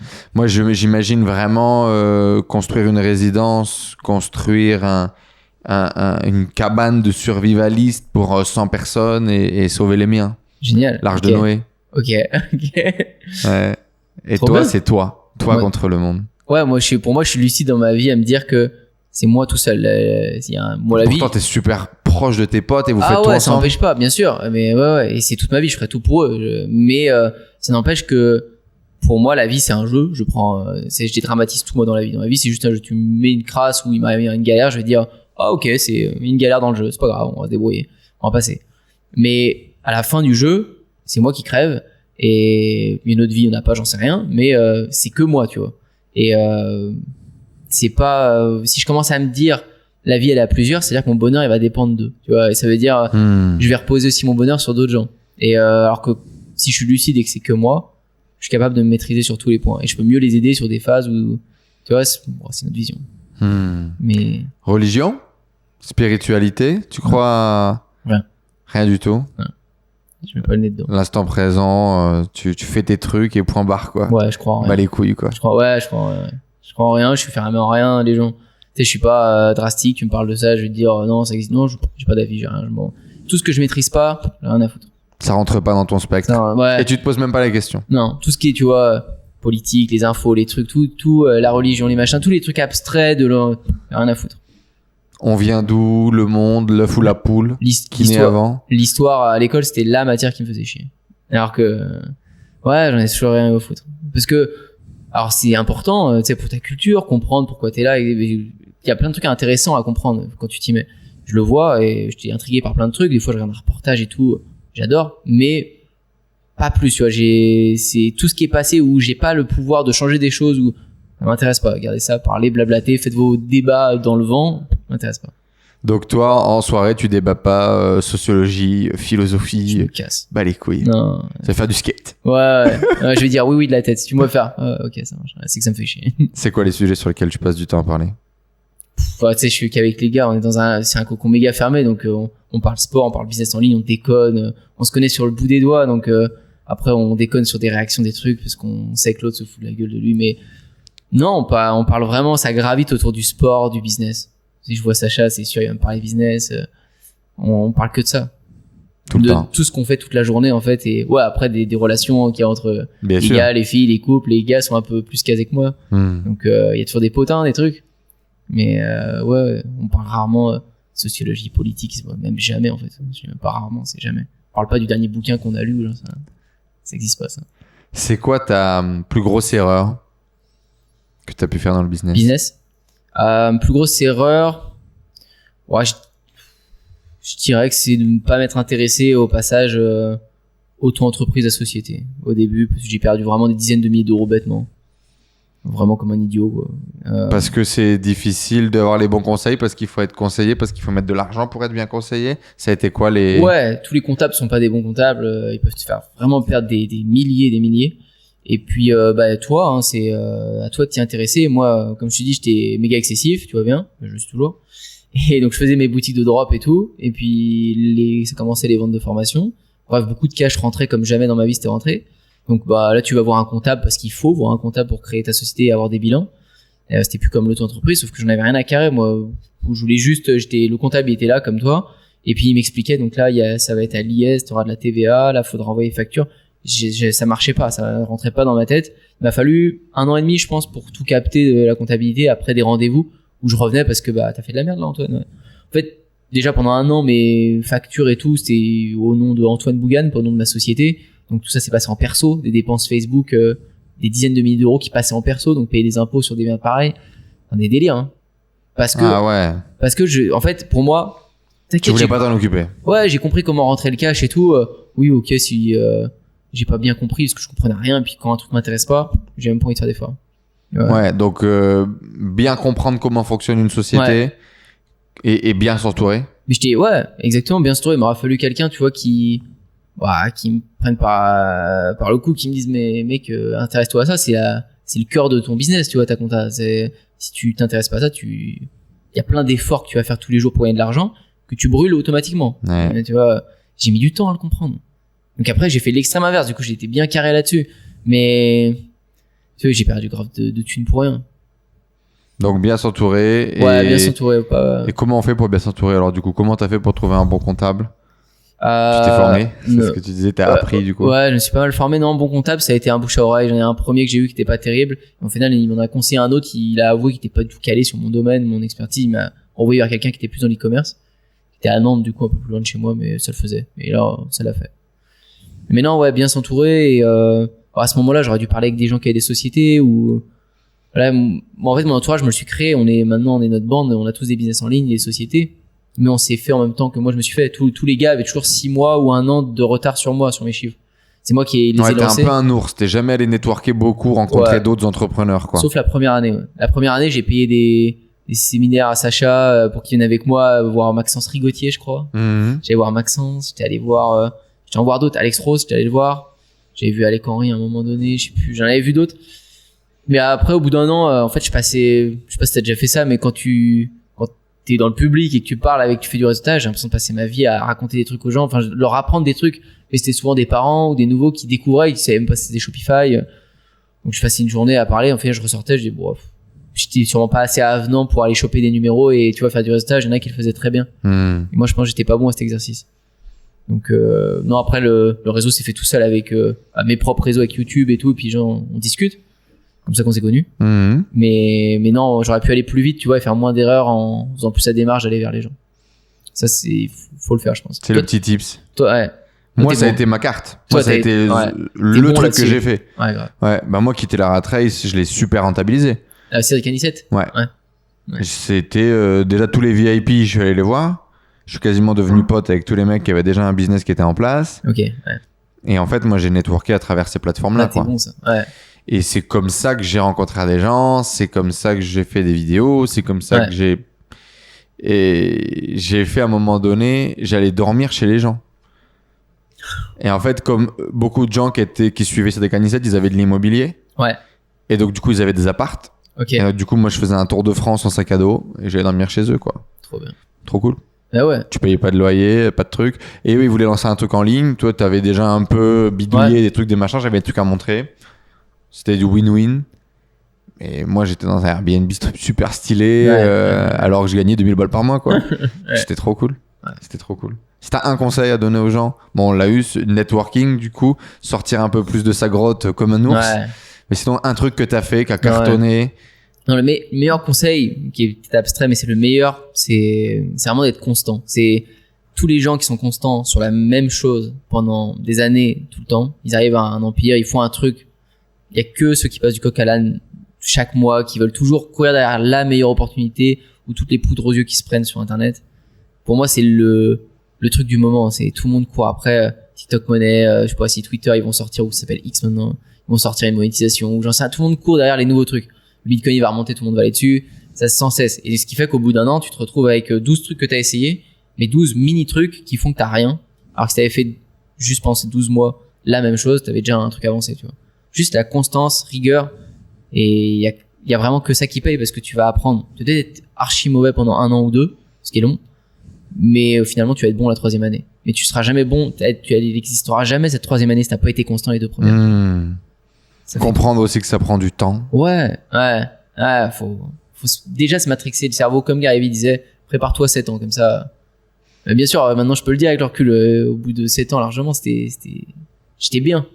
Mais même au bout d'un an et demi. Mais si j'avais pas eu ce mindset de base, j'aurais peut-être pas tenu rien que la première Je année. serais peut-être pas allé au bout, ouais. Antoine, on est bien là? On est bien, on a bien parlé. Hein. On peut clôturer? Ouais. T'as une Ouais. phrase pour clôturer? Bah, merci beaucoup Enzo, c'était un plaisir. Et j'ai hâte qu'on se refasse ça dans l'eau. Ouais, grave, Ouais. en mode surf. Ouais. Je disais avec Antoine, du coup, le format idéal, ça aurait été l'immersion chez lui. Bon, même si là, en ce moment, il n'y a plus le hangar, il n'y a plus le skatepark et tout. Mais moi, vraiment, de l'autre Dans côté l'eau. de l'écran, j'étais là en mode waouh, j'ai On va le envie faire, de hein. me remettre au skate Ouais. juste pour aller passer C'est- un moment et tout. Parce qu'en plus, il y a un niveau quand même. Hein. Ouais. Il y a un niveau, on n'en parle pas trop, mais ça fait des figures de quand j'étais petit, j'aurais rêvé de pouvoir un jour rentrer ces trucs-là. On va se la faire cette session. Et donc effectivement, on se retrouvera sur un skate ou sur une planche. Merci beaucoup, bien évidemment. Retrouvez Antoine sur son contenu, on mettra les liens dans la description juste en dessous. Allez voir son travail, allez le suivre, allez mettre en pratique ses conseils sur TikTok pour aller faire des millions de vues. Allez voir ses comptes TikTok pour comprendre ses Rigoler. mécanismes, ses tests, et pour rigoler aussi avec ses pranks téléphoniques. Merci, Merci à pour toi, ton Enzo. partage. On va suivre les aventures jusqu'à la piscine à vagues. Je te tiens responsable de cette piscine à vagues dans 10 ans, dans 15 ans, C'est peu gravé. importe. Ça le fera. Mais qu'elle arrive. Et ciao tout le monde. Merci Enzo, salut. À bientôt.